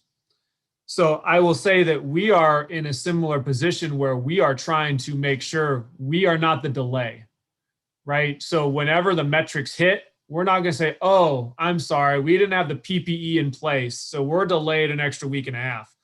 We're working really hard to make sure that we've thought things through. That's why we have Julian on board to make sure our safety plans are in order, submitted to the county in a timely fashion under Dr. Kane Lake's supervision, obviously, who has been integral in all of this. And I'm glad Julian's here. I'm sorry to step in, but I get that we're ready and we'll take the steps. There's a vaccination piece that you just can't accelerate, right? So right. I really want us to be careful saying we're going to be ready to do anything before April. We're not. If everything falls into place, right? To get all the vaccinations done and have the safety of our staff and community and students, we're not. And so, we can say our piece, but I would really like us not to be saying some date prior to when the first most optimistic available date is when all the vaccines get done. Because I think anything else, you just said it, Jeremy, it's confusing. Well, let's not be part of that, right? Let's say, here's when we can do a turnkey operation and have students back on campuses because of the things that we know we need to do. I would like rules, but that's the concern. I see people about it and they ask it, and I try and say, well, it's vaccinations. Well, why is Windsor schools being so difficult? Santa Rosa is going to open in March. Well, they're ready to open. Well, they're not ready to open, right? They can't, right? They can't because they can't get vaccinated, right? So thank you. I'm going to be quiet now, Stephanie. Julian, did you have something? Julian, yeah. No, I just wanted to share that since the first moment that I had a conversation with Chris and district's personnel about my mission, my principal objective is to find some certainty, work on what we need to do now, what we need to do tomorrow, and what we need to do next week to find some certainty. And we are working every day on finding ways to provide certainty, not only for the students, teachers, and the whole community about us moving forward and battling this, difficult situation. And Bill, I think you brought up a good point. Pete and I, we meet, we talk about things. And I think we've talked a lot about, even if it's a month, a few weeks, how good it would be to simply have students back on campus so that they can graduate in person, maybe go to a prom, right? Or get to know their kindergarten teacher. And, I think I know I feel strongly personally that if there's any opportunity to get students back on campus in a safe manner, we should do it, even if it's for a week. Now, I don't know if everybody feels that way, but I know I feel that way.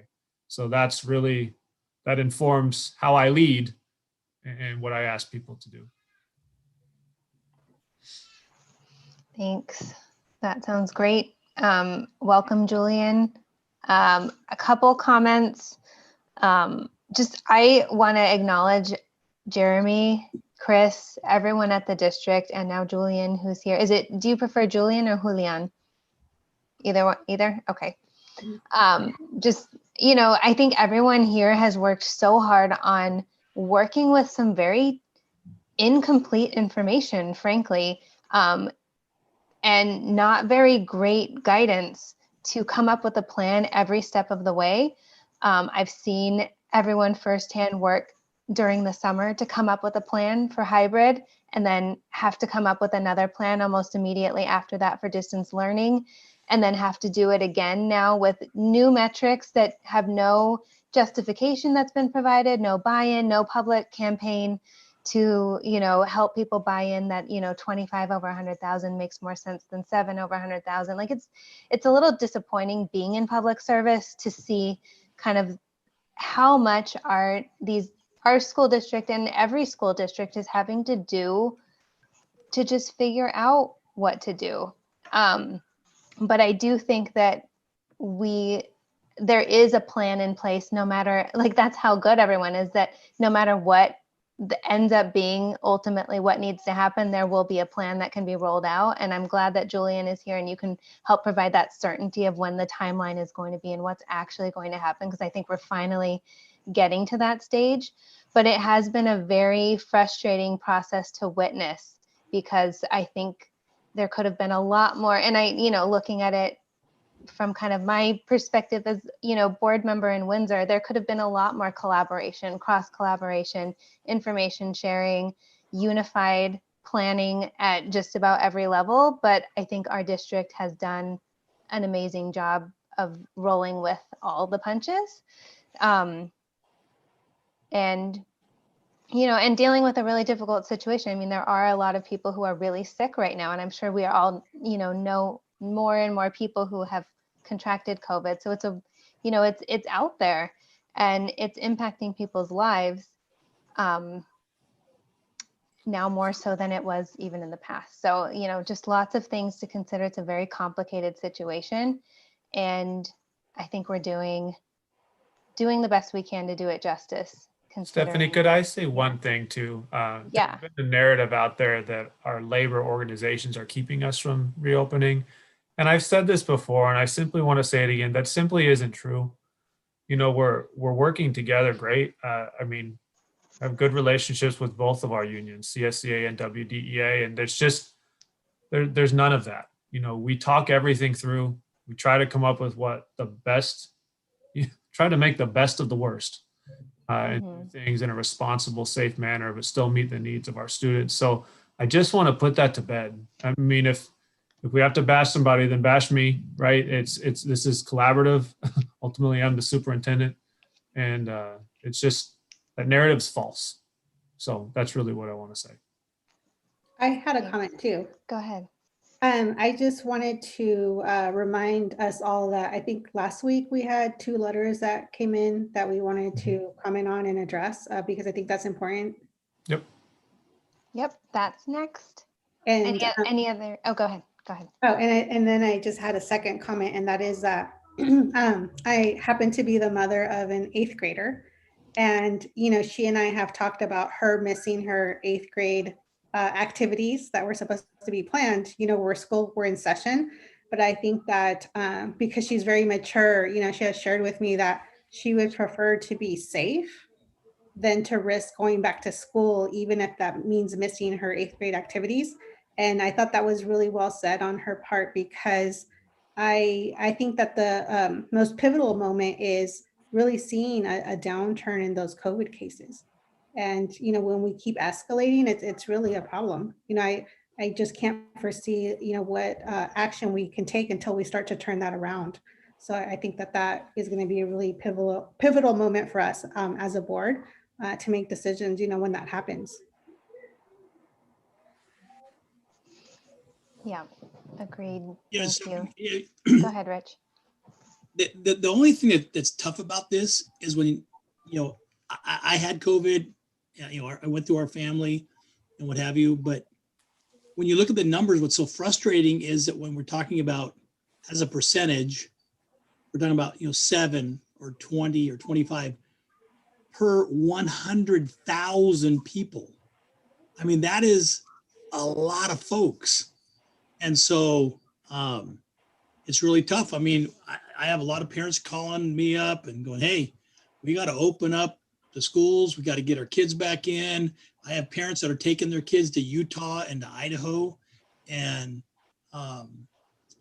you know, participating in events and things. And so they're going, hey, and it's not happening in Utah. It's not happening in Idaho, you know? And so, you know, it's just, I just want the parents to understand that we do hear what they're saying, and we hear. It's frustrating because all of us got on the board because we thought we could do something to help things move along, whatever that thing was.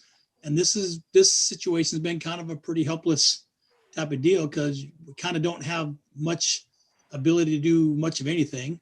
You know, all my friends that are teachers that I talk to, they're like chomping at the bit. They want to get back in. They miss their kids. I mean, almost universally, you know, when I see them around town or we go by each other and we'll text and, you know, how you doing, blah, blah, blah. And every single one of them, it's, dang, I miss my kids. I miss my kids.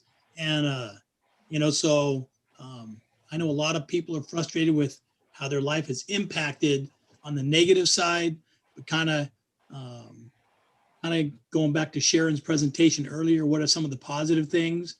You know, I'll bet you, you know, every teacher can't wait to get back in and grab their kid and hug them and just, you know, be back. And so to Jeremy's thing of if we can open school for a week and we can shove in a prom, graduation, a food, well, not a food fight at lunch. We don't do food fights, but, you know, some sort of something or other, you know, I'd say a week of getting back together is worth every second. So I think people are craving that. And again, we're all doing everything that we can. It's tough when everything that you can is still not enough. So let's just hope for that vaccination material getting here quick and every 28 days.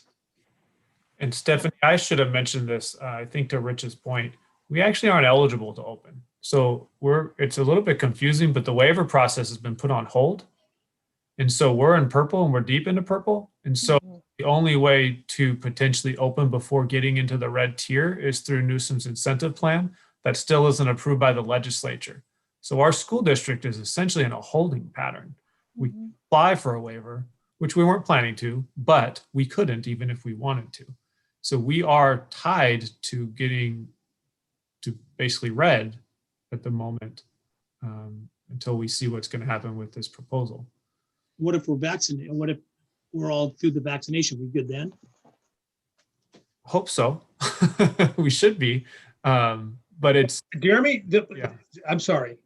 It's okay. I think that's where we start to get into difficulty. As I understand it, Rich, even if we're all vaccinated and this arbitrary 28 cases per 100,000, which again, you can do the math in your head, it's 140 in our 500,000 person county, we're still not eligible. So there's two varied metrics, as I understand it, Jeremy. And I'm sorry to step on your line to say, no, that's okay. Hope so. There's two things that are outside. Well, once we can start to get vaccinated, we can line up and rapidly get going. But our case counts is what has to get better. And that's exactly, I'm sorry, Jeremy, that's exactly the kind of, well, we would hope so that we can do it. Well, there are things we can't control right now. And the rules and the goal line keeps getting shifted on us. Right? Well, this is really good, Bill. I'm glad you brought that up. So, because I didn't quite understand. So even if the way things are right now, so even if every one of our teachers gets vaccinated, boom, they got the second vaccination, we still can't go back to school in person until the other stuff is dropped down as well? We will need more guidance from public health. Right now, that hasn't been extended to school districts yet. Wow. Okay. I'm glad you brought that up, Bill. I misunderstood that. Julian, did I misstate any part of that? Do you think, Julian? Again, I didn't mean to argue with you, Jeremy, because that was a great. No, you didn't argue. No, not at all, Bill. We do all the things that we think we should do. And I don't disagree to say if we can do a few weeks at the end of year, it would look like a different kind of end of year. Let's celebrate that and do what we can. But I think we need to be very frank and candid with people about how this works, because when the rules have changed, I think there is tremendous confusion and frankly starting to be distrust, right? So we need to be very clear about what we're saying and these stepping stones that need to happen. Julian, did I misstate any of that? Because I get that at the Rayleighs when I go over there and I have seniors there are baggers at the Rayleighs are like, come on, we just need to do this, right? And it's like, no, that's not exactly. I think that the best way to illustrate it is that there's folks already that have been vaccinated, and we are not going under the numbers just because they have been medicated against COVID. So there's nurses, doctors, all folks that have been vaccinated, but the numbers are still high. And we assume that as long as the numbers are the way they are, the state is not going to allow us to move forward. And frankly, it might not be safe for us to do it. So we have to keep moving forward, find more guidance, and then be able, when we have all the cards on the table, maybe to provide some certainty. But right now, that's all we got. Yeah, thank you, Julian. All right, I'm going to go ahead and, go ahead, Eric. Just and one quick real follow-up. I'm looking at one of the informations that we get about sports because I'm an athletic director and teacher there. California has 58 counties. 54 of them are purple right now. Only there are 3 that are red, just barely below that, and then only 1, which is a very small county near Lake Tahoe, that is orange. Okay, so it's not just us. Every county all across the state, all across the country for that matter, have these high numbers right now. Nobody has the answers yet. We're not inventing this in Windsor. Our board is not saying, oh, let's be extra cautious. Everybody is being told we can't do this until we get out of the purple. That's the hard part for me. We don't have that great guidance yet. It keeps changing. So I'll leave it at that. So I see Pete's hand. I'm going to read public comment and then open it up to discussion unless you have just a quick comment for now related to the discussion happening. Or procedurally, well, we'll just go ahead now, but then we'll do public comment. Real quick, I mean, when we were working on the MOU here, we were talking about 7 cases, new cases per 100,000. Right now on the PD website, it says we are at 52.9 cases per 100,000. We are 7 times over what was acceptable just 2 months ago. And so the state may change it to 28 cases per 100,000, which makes no sense. I don't know where they're getting that information from, but we're still, that's not even, that's, you know, a little over half of where we are, right? And so it's going to be a while. And just, again, rest assured, teachers want to get back in the classroom. It's just not very safe right now. Every time you go outside your door, there are 4 or 5 times as many people who are infected as there were just a couple of months ago. That's where we are in Sonoma County. And so we are ready, you know, and I think the vaccinations will help a lot. We don't know yet how many teachers or students will volunteer to be vaccinated, but you can put me at the top of the list. I will be ready to be vaccinated and, you know, get us going again. And so we are hopeful. I have been telling my students that I hope to see them in person before the end of the year, and that we have something meaningful in the last 4 to 6 weeks.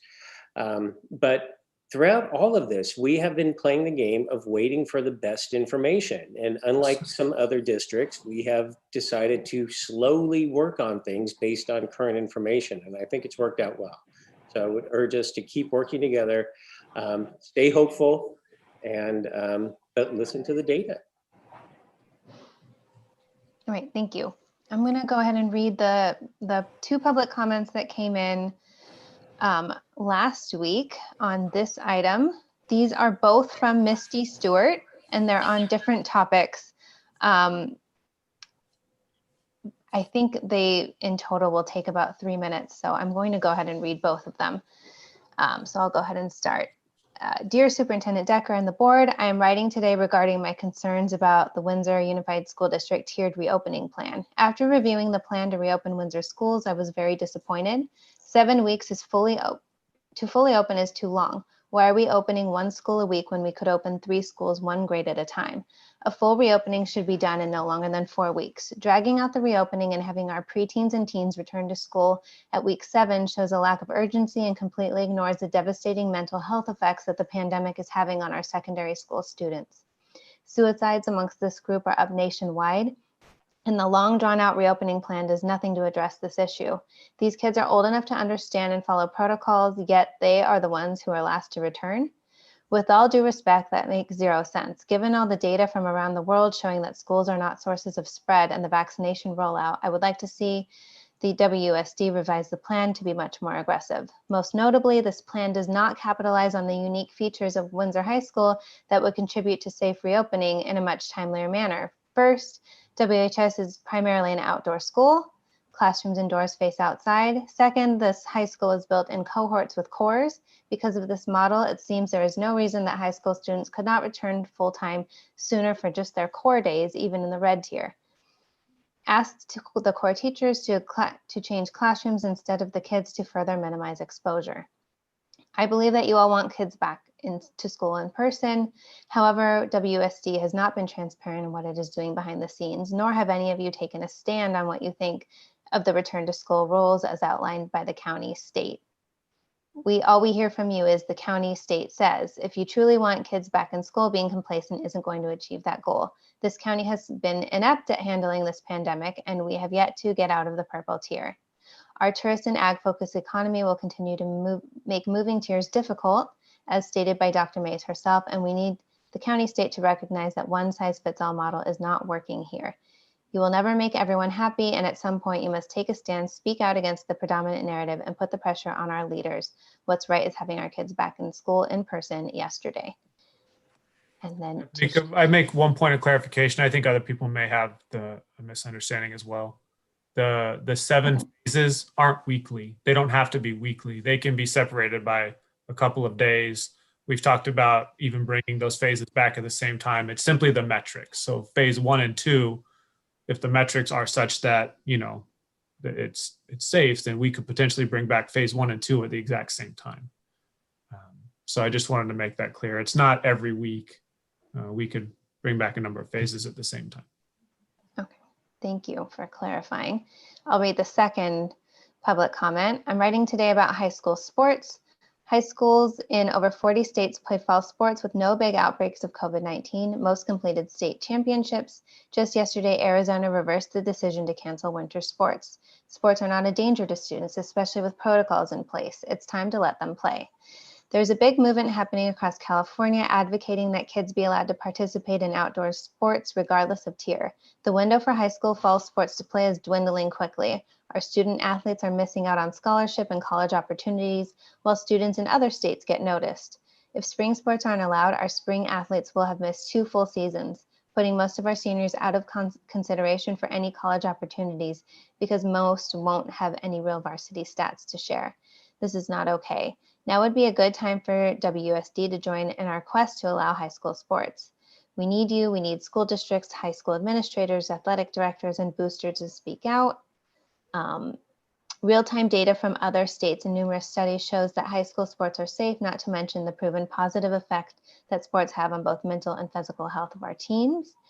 Then she goes on to talk about the tiered system, and I think that pretty much encapsulates I'll just go on to the last paragraph. Our varsity players tend to be the oldest students, many of which are seniors. Most drive and have jobs. Some are old enough to go to war, yet somehow these students can be trusted to go to work, wear a mask, and bag your groceries, but they can't be trusted to safely share a ball with their teammates or follow team safety protocols. The rules are irrational and contradictory, and we need WSD to speak out against them. Take a stand. Our student athletes are counting on you. And I feel like I should answer some of those questions. Eric, I may lean on your knowledge as an athletic director, but we can't simply make the decision to have sports. We don't have that authority. We're governed by NCS, CIF, and they just released something the other day that designated which sports could potentially happen when in purple, when in red, and when in orange. And there are some sports that could happen when in purple, but it's going to be a local decision, not a Windsor unified decision. I believe it's NCS. Eric, is it NCS or is it our league? NCS has some guidance, but it will mostly be your league, and it may be by county even. There's lots of what ifs. I have a meeting next Wednesday to talk about all this, so we'll see. Currently, I can give you a little bit. I have that in front of me. Okay, thank you. While we are in purple, sports that are allowed, if your league and conference allows you to play, are cross country, golf, swimming, diving, tennis, and track and field. Those are the only things allowed in purple for the rest of the school year. So we have cross country that was a season 1 sport, maybe the golf team for boys or girls that play in the fall. And then once swimming and tennis and track start in April, if we're still in purple, we'll be eligible for those. CIF has also said nothing before February 1st. But that's going to be reevaluated weekly. So we'll find out more as we go. And also on top of that, Eric, they're not waiving. Normally you can participate in more than one sport at a time. Right. And they're not letting people do that this time. And so I understand that track is actually going to go after cross country. Yes. So one cohort only. Yeah. And the big issue that I'm struggling with in my district is transportation. We don't have a lot of parent participation for bringing students to matches and games and things. For example, cross country, we don't only run in Calistoga. We have to go to Willits. We have to go to Upper Lake. We have to go to Tamaulipas, all over the place, 100 miles away sometimes. And they're telling us we can put 2 kids in one of our 10 people vans with 1 coach. And they're not allowing us to use district buses. We'd have to hire a charter bus, and maybe that charter bus would hold 8 or 10 kids and cost about $1,000 a trip. So there's lots of other issues besides, can we play? It's how do we get them there? Or is every parent going to be able to drive their student? Then we get into an equity issue. There's more questions than answers still. So we're hoping things can work, but it's definitely a difficult situation. Thanks, Eric. And then we have one more comment that came from YouTube from Daniel Bryant. He has a question and a comment. He asks, do you know what type of test would be used for student testing? And then he also says, I would strongly support aggressive verbiage and a strongly, I think he says means worded letter to county and state superintendents. They need to stop being so vague and unjustified in their guidance. Thank you all. And I do not know the type of test for students. And I've actually sent a strongly worded letter along with other high school superintendents in our county to the state.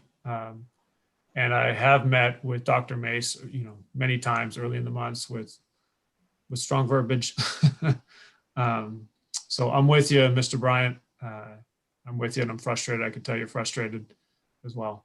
But yes, trying to advocate through the proper sources, I guess. I wanna say something, and maybe it's just a silver lining, but we are hopeful that the new administration will be very aggressive on providing some support and guidance to all of this. So we are looking carefully about the to the events tomorrow. And when I spoke with Jeremy Decker the first time, I told him that we're looking at the new Secretary of Education, Dr. Michael Cardona. He was just like us, working in public schools. And we're trying to, see how things can improve, but still there's more questions than answers for all of us. And we are all frustrated like everybody else. Thank you, Julian. Any other comments on this item? I think this is probably the item that has the most public interest for today, so it makes sense that it's going a bit longer. Anyone else have any closing thoughts to share? I see Ava's hand up. Go ahead. My internet's been a little weird, so I'm sorry if this was addressed, but I've been hearing about the process of getting staff vaccinated and how that might impact cases, which will then impact the tier we're in and opening. And I totally understand if there's not enough information or guidance to answer this question, but have student vaccination numbers been included? I don't know the process of whether it can be required like the TDAP or anything, but is there any information about how student vaccination numbers will affect our tier and our reopening schedule? Nothing, Ava, at this point. We haven't been given any information regarding student vaccinations. The only time it's been brought up was when the governor spoke about the Safe Schools for All plan and stated that the extra dollars that we would get from the incentive would be put toward student and staff testing, but that's not even vaccination. So that's the only time I even heard anybody talk about student testing. So it simply hasn't been a discussion point. It's a good question. Eric and Bill?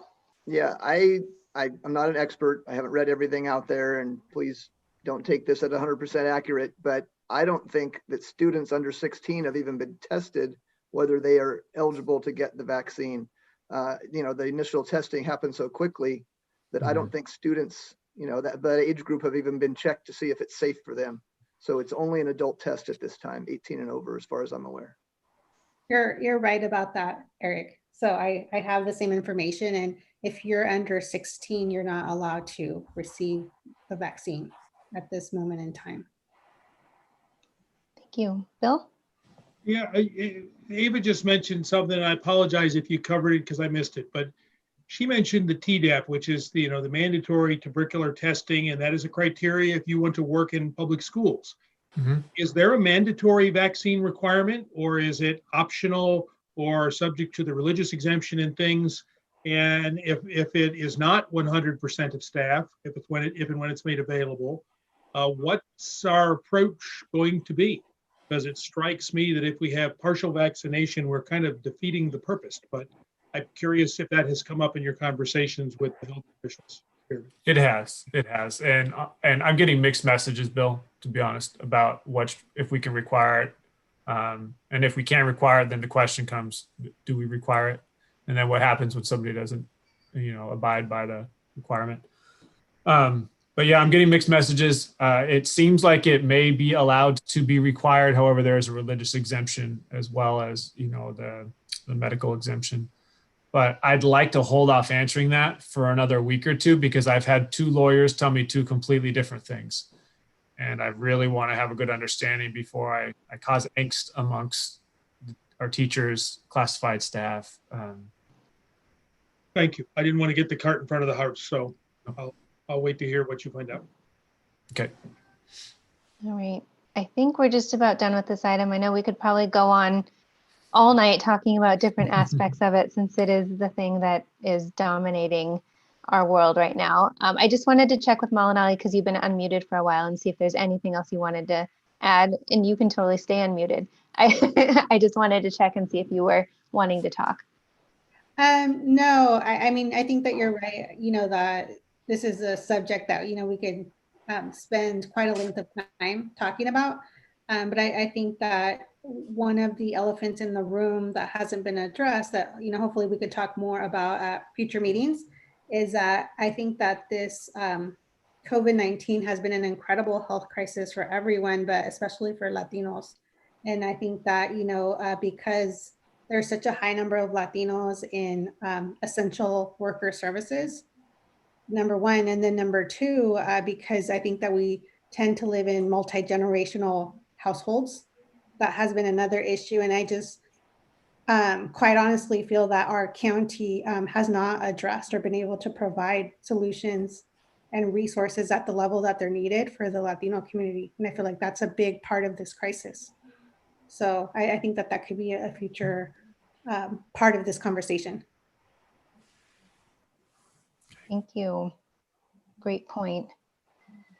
Okay, with that, we will move to item 5.3, update on the governor's 2021-2022 budget. And this item will be presented by Lois. Hello. Hello. I think I can say this is actually a cheery item, one compared to what we were just talking about, and it actually is good news for the most part. So the biggest, and I want to excuse my purple face. I have a new computer and somehow it's doing this when I'm on Zoom. So it just is. People were joking that when I change my color, we'll be able to start school. So that's the humor for the night. So the biggest piece of the budget is the dramatic increase in the state general fund revenues. Back when we were doing the adopted budget and COVID had hit, the projections for state revenue were dire, and that just hasn't happened apparently, which is actually no surprise when you think about it. The high income earners in the state haven't been affected financially for the most part, and they're still paying personal income tax and they're still paying capital gains taxes. So state revenues are looking good. And because of that, the governor has been able to create a budget proposal that incorporates all kinds of things. Jeremy touched on one of them, but there's a lot of other pieces to it. And the interesting thing, one of the interesting things is California is one of the only states funded in this way. So it's also the reason why we become so volatile in our funding for schools, because high income earners, their income often or pretty much mirrors the stock market. So when we have an economic decline, they don't do so well, and then our funding is affected. Well, we're in a point now where they're doing fine. So we are still on a slow as it is, but still a growth pattern in state revenues. So with all this new revenue, what the governor is proposing, it's not a deal yet. As we all know, this has to go through a lot of legislative committee discussions. And then down in May, we'll have the May revise, which will be a lot closer to what the actual budget will be. And then at the end of June, we'll know the actual budget. So he's going to give us a compounded COLA, cost of living increase, for the year 21-22. It's stated at 3.84%, and that's a combination of the COLA that's actually calculated for next year, plus the 1.5% that was calculated for last year that we didn't get.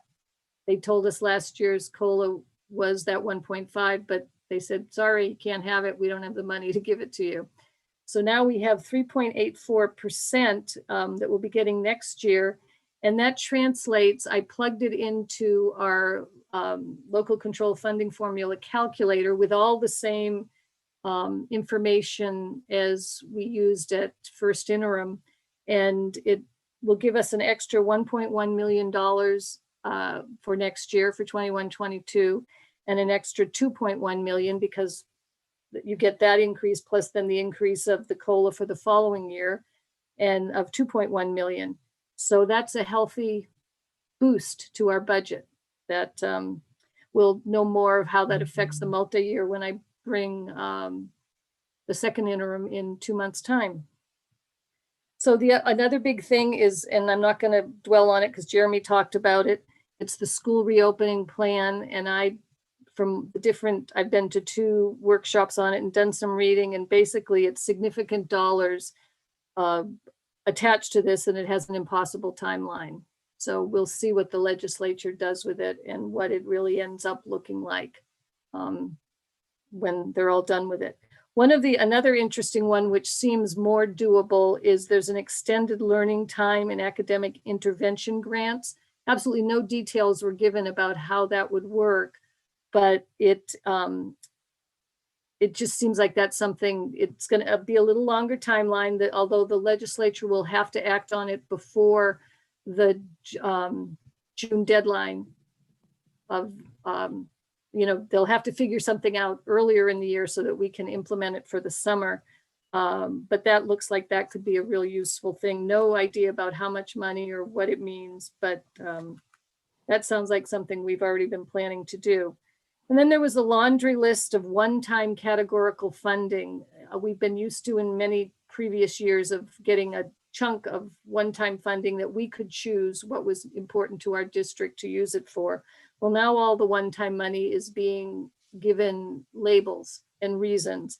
And some of the things they're focusing on are transitional kindergarten. They want to stretch it down to even younger ages, childcare, special education early intervention grant, which we will actually get because we have special ed preschoolers. He wants to expand mental health programs, educator professional development. So some of these will be relevant to Windsor Unified, but not all of them. And again, they all have to be discussed with legislature, and it's not clear. The details of the how they'll be implemented have not been worked out. The other 2 big things that will be helpful to it, well, one is helpful, one not so helpful, deferrals. It won't change for this year, but as I've brought before you in the past, the deferrals we aren't going to go negative in cash. So they're painful, but we'll be fine. But this extra revenue is able to, as they say, buy down the deferrals for next year. So we will not, once the June deferral this year is over and we get paid back in July, that should be the end of deferrals for right now. So that's a really good thing. So the only other thing that I think is of real significance is we've been watching it for years, but the district reserve cap, I don't know if you remember hearing me talk about that. It's something that was passed several years ago, and I think it was actually the public that voted it in an initiative. And all the pieces are coming together for 21-22 that it's going to be effective. So what that says is we can only have 10% of our total expenditure budget. Only 10% of that can be in either assigned or unassigned reserves. Now, there's many ways that we can work with that, but recently our reserves are been much higher than 10%. We have to include our Fund 17, and I was going to go back and get the exact number, but I'm going to say we're somewhere 20 to 25% of our reserves right now if we total everything together. So that's something we'll have to be looking at as next year comes around and we're adopting the budget. So that's what I pulled out to tell you about after my workshops. Are there any questions? Okay. Nope, your presentation was so thorough and easy to understand that we well, thank totally you. understand everything. Thank you.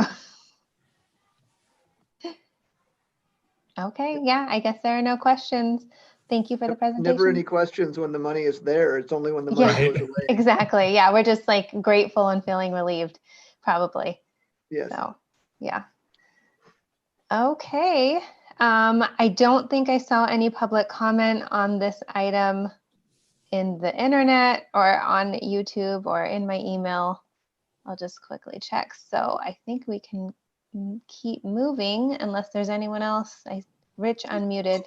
I'm just thinking that Lois, that now we can have a new phrase. Sometimes, we're in the red, we're in the black, and then when we have our mid-year and it's pretty good, we're in the purple. Yeah. That will last for a while. Yeah, I know. Well, thank you, Lois. We will move on to discussion action items.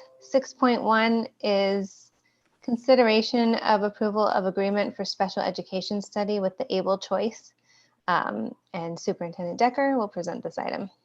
Sure. So we've talked a lot as a board and district about special education, rising costs, and simply trying to get a handle on it. It's a significant portion of our funds are dedicated to special education. So we thought it would be prudent to have an outside agency come in and just look at, what we have in place to give us some guidance programmatically, as well as, position control, just the way we do things. It's just a good practice. It has nothing to do with us not doing the right thing. It's simply a good practice every 5 to 10 years to have an outside agency come in and almost audit your program. And so we had 2 proposals, correct, Lois? We had one from this group. What was the other one? School services. School services, that's right. School services was more expensive by about $10,000, if I remember. We really liked the focus for Able Choice. They were really comprehensive, good references, and it seems like it simply seems prudent to do this for our district right now. And thinking that this is going to last between 5 and 10 years, this study, 5 years is probably what we should bank on.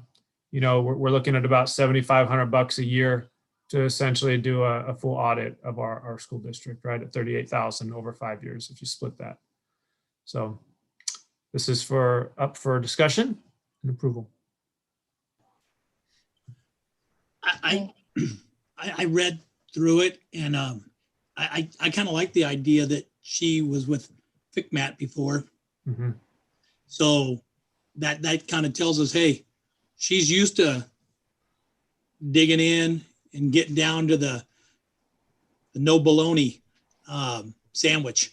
And so I'm looking forward to get the report. I know that it's been kind of a lingering question that's kind of bounced around like a ping pong for many years of, what is it we do? What are we supposed to do?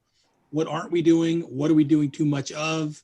Just the whole mix. And it'll be really nice to have somebody who's an expert in that area really quantify it for us so we can see what we're doing. So I appreciate you guys taking the leadership to bring this up to the surface and have us go forward with it. So I'm looking forward to, I hope we approve it, and I'm looking forward to getting the information so we can make good decisions. I'm curious if, there's, as you mentioned, or somebody mentioned earlier, we have a much different paradigm happening in Washington in the future with education hope and funding for special needs and such. Doing the audit now or a report now about what's currently happening compared to what may be in a year or two, how's that going to work out, do you think? Mostly it's based on funding in Washington. So I don't know if programmatically that would affect us. I think it would simply buy down what we contribute right now from the general fund. I don't want to speak for you, Lois, but I think that's really what would happen at the federal level if they fully funded at 40% of the cost versus, the current 17. Beyond that, I don't know if it would affect this report. But I would agree with that, Jeremy, that I think they're going to get in and look at how we run things. And in the end, they'll get us to economize. We're never going to be 100% funded. I think I shouldn't say never. It's going to be a long time before we're 100% funded. So anything that this group can do to help us adjust how we structure things, I think will be helpful. But if we were funded at 40%, that's a factor of a few $1 million to our general fund versus the 17. Mm-hmm. And I saw that Bill unmuted. Did you? Yeah, I support it. I think it's good to validate. It's a significant expense, and I don't see it as a criticism of the programs or the policy choices we've been making. You know, when I know I raise it every time that we start come May or June with Lois, I point out, say, look, there's the $7 million that's coming out of our general fund. I get that that's not encroachment. It is in some ways a policy and deliberate choice we've made, and I think it's helpful for us to know that. I would thank you, Eric, to your comment about, you know, potential different education philosophies at the federal level. As I understand it, this could be a reoccurring or revisited report that, you know, we'll get a good baseline, as Lois was saying, where we are, what we're doing under the current status quo. You know, come 6 months, 12 months from now, we may want to engage them again to say, or get a reopener, if you will, to get the expertise about, look, what does this mean? Which way are the winds blowing out of, or Washington, I think, than Sacramento, because it's at this federal level. But I would support this measure. Thank you. Thank you, Bill. All right, great. I don't see any public comment on this. Eric, did you have another comment? I saw that you unmuted. I was just going to make a motion to approve if we're ready for that. Yes, thank you. Do we have a second? I second it. All right, all in favor? Aye. Opposed? All right, thank you very much. We'll move on to item 6.2. Consideration of approval of agreement to purchase the property at 488 Ginny Drive. I think this one's pretty self-explanatory.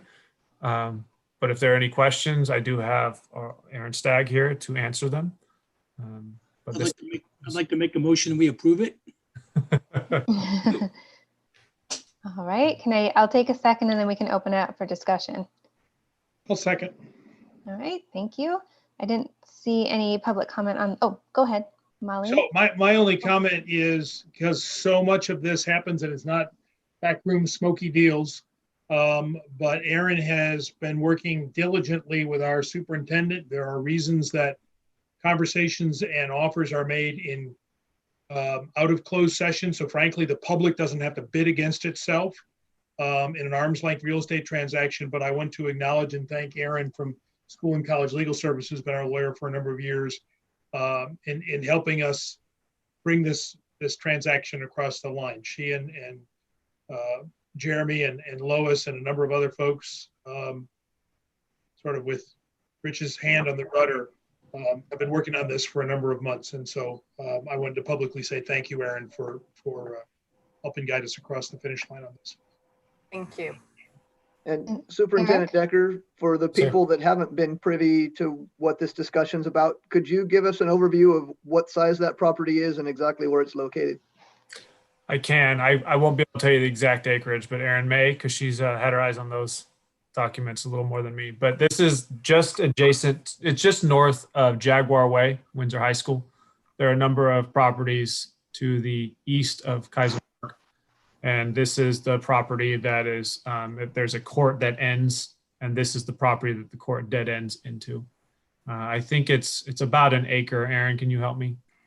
This particular parcel is 0.45 acre, and we had some of the work that was done was assessing whether or not it could be used for either expanding an existing school site. And you'll see in the resolution, we go through some of the things that were looked at, while acknowledging that there is not a set master educational plan or facilities plan in place for it. But yes, this particular site is 0.45 acres, and it is adjacent to the high school. And I don't know if you want me to go through rationale or any of that, but simply that's where it's located. Great. And I think Malinali was going to make a comment. No, I was going to second this. Oh, you were going to second. Did we get a motion in a second? I think we took care of that. Okay. Any other questions, comments before we vote? Okay. And thank you again to Erin for working on this for us. All in favor? Aye. Aye. Opposed? Okay. Eric, I- second yeah, thoughts? we've already approved it. It's totally great. But just for the public to know, this is out of the Measure F bond funds.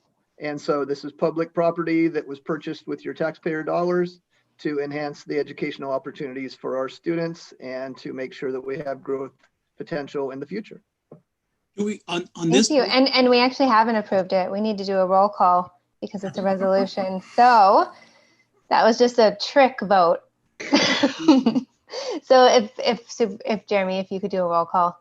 Sure. President Stephanie Ahmad. Yes. Vice President Richard Carnation. Yes. Trustee Bill Adams. Yes. Trustee Malinali Lopez. Yes. And Trustee Eric Heights. Yes. All right. Now we're done. Yay. Okay, I think that concludes the discussion action section of the meeting. We'll now move on to routine information. And this should go fairly quickly. Do we have response to board or community requests? I see none.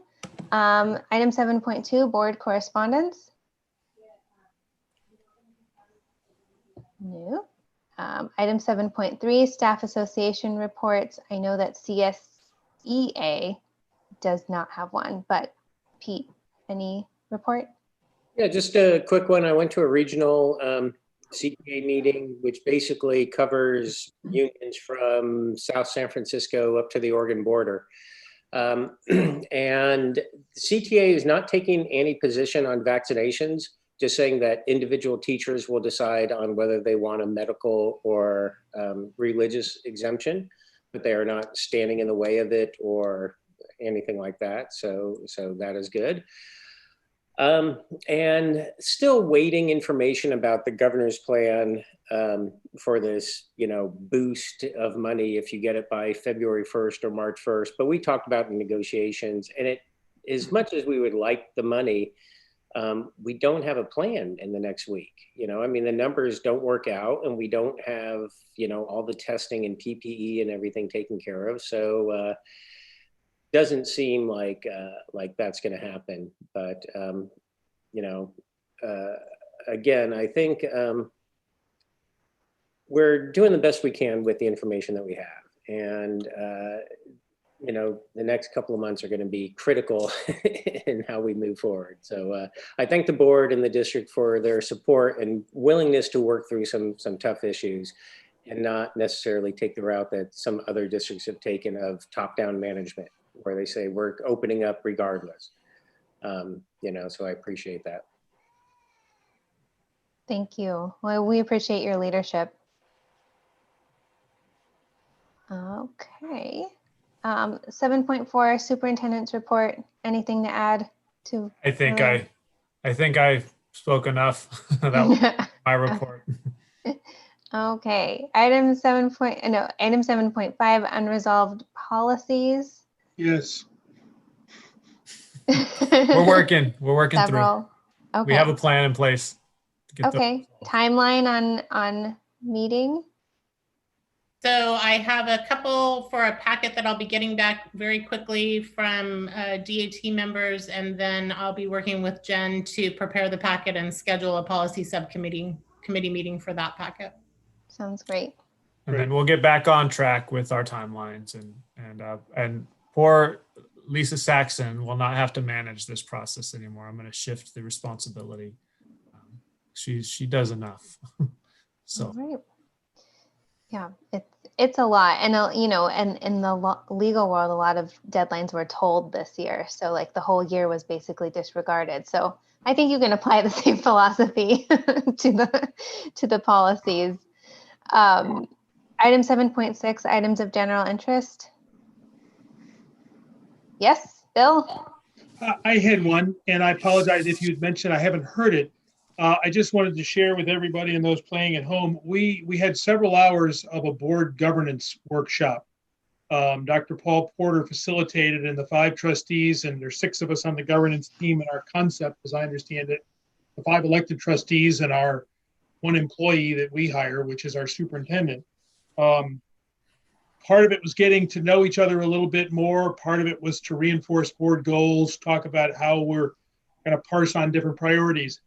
But at the very end, Dr. Porter said something, and I want to say it publicly to my colleagues because tomorrow is a big day, unbelievably, that we're going to have apparently an orderly transition of federal government.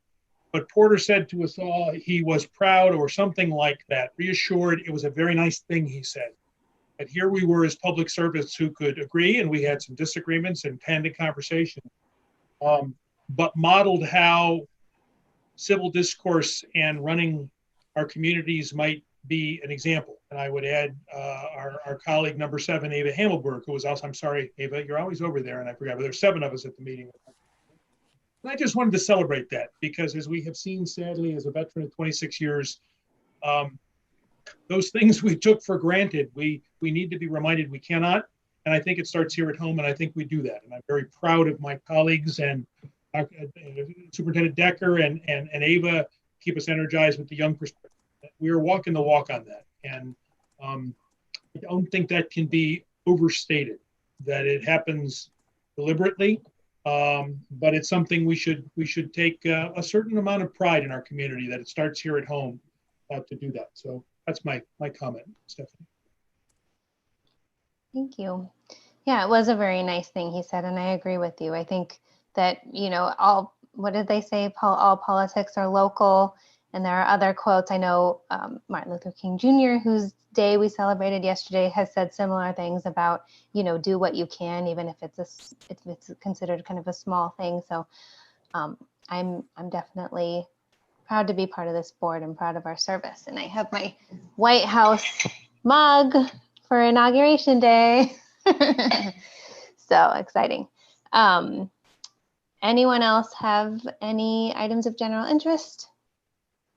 Stephanie, maybe you know better than I, but did you want to advertise the wee breakfast or anything that's coming up? Oh, sure. I will do that again. So we have our annual scholarship fundraiser. It's usually a breakfast. It's going to be a virtual breakfast for dinner event, but big donors will be able to receive a breakfast burrito box from Castañeda's Market. So that's very exciting. Other prizes for donors, gift certificates to Charlie's, and really the most important thing is this event raises usually about between $30,000 to $40,000 a year that goes towards scholarships for our graduates of Windsor High School, North Bay Med Academy, and NCC. So it's really available to anyone graduating or transitioning out of our school system. And actually Superintendent Decker is going to be featured in a couple of the videos that are going to be shown, and Mike McGuire is emceeing. There's going to be more information available on social media, kind of working out the final details, but hope you can all make it, definitely. Is Superintendent Decker going to be making the burritos?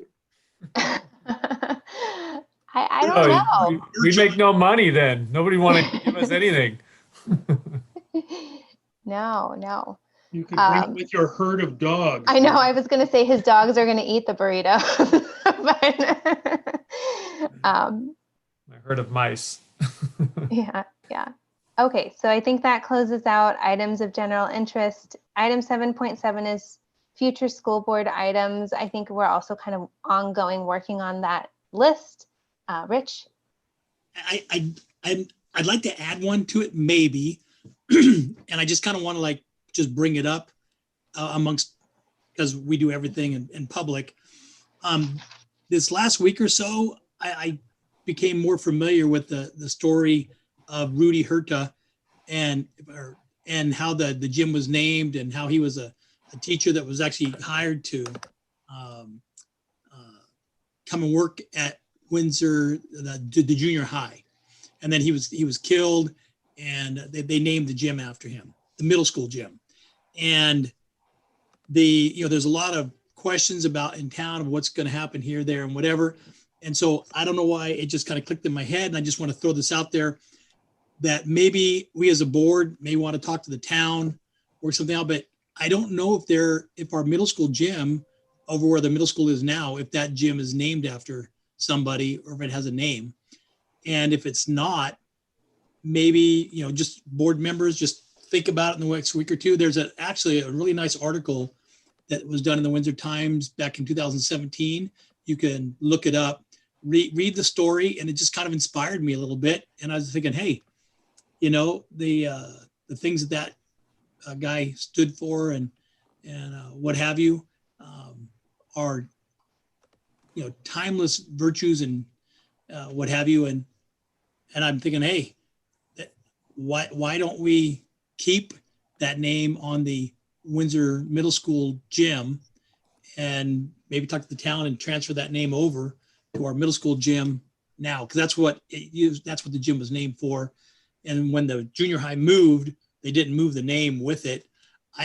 We've done this before with the Cali thing or whatever, so I don't want to get ahead of this by any stretch of the imagination, but I just wanted to kind of bring it up that might be a possibility that might resonate with a lot of folks. I'm assuming that there'd have to be a bit of work to talk to the family and the town. I don't know how these things work, but I just wanted to kind of throw it out there and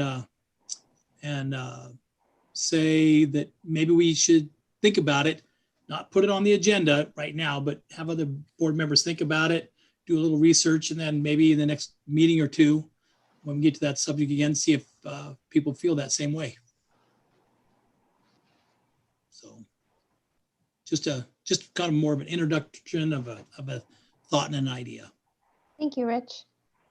And then Malinali, you said you'll make something? Oh, I'm sorry.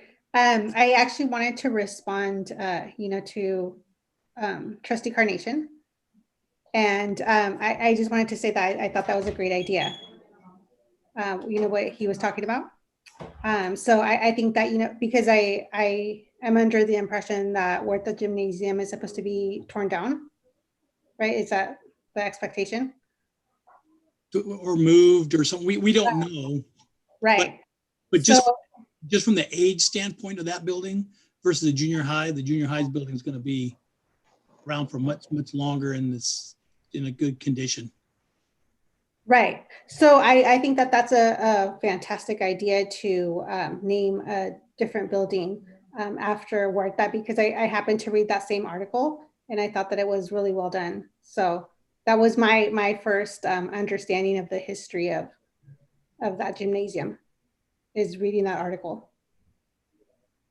Oh, great. We'll all have to look at it. And maybe the intention was for the junior high gym or middle school gym to carry that name. And this would actually be carrying out that intention. So I think that's definitely something we should look at. And going a little bit back, I just wanted to make sure to ask about this because I know that it happened earlier in the year. Laptops were ordered. What's the plan for distribution and even delivery? I don't know what's happening with the supply chain. So I just thought we could do a quick update on that just because I know people will probably ask. They were supposed to be in by December. They did not come in on time. I believe we are still in a holding pattern. Brad, do we have a solid date yet? We don't. I was hearing end of this month, but it's getting pretty close to the end of this month. I was hoping to see them mid-February, and I'm still kind of crossing my fingers, but they'll be coming to us set up, so they have to stop somewhere on their way to us. And when did we put our order in, Brad? It would have been July. It was within a week of me starting. Probably mid to late July, I would say. And we're not alone. Everybody's in this boat, unfortunately. Staff computers are here and being distributed as we speak, though, so there's good news there. Great. Well, good thing we have enough devices for all students to at least have a device now. Definitely fortunate in that regard, and it'll be great when we're able to get everyone on the same device. Okay, and then moving on, item 7.8, future school board items calendar. And then we'll move on to 8.1. Do I have a motion to adjourn? Nobody wants to leave. I'll make a motion to adjourn. Sure. Do I have a second? I second. All right, all in favor? Aye. Bye. Good night, everybody. Be safe. all Take done. care. Good night. Bye. Bye. I love the color, Lois. It's very bright. Lois, I don't know if you know, man. You know, there's like a lot of little cartoons that are all purple. I just Googled it while we were in our meeting. I didn't know purple was so popular. This one, new computer was an effort to fix the sound problem. We took care of that. So now we got a different way.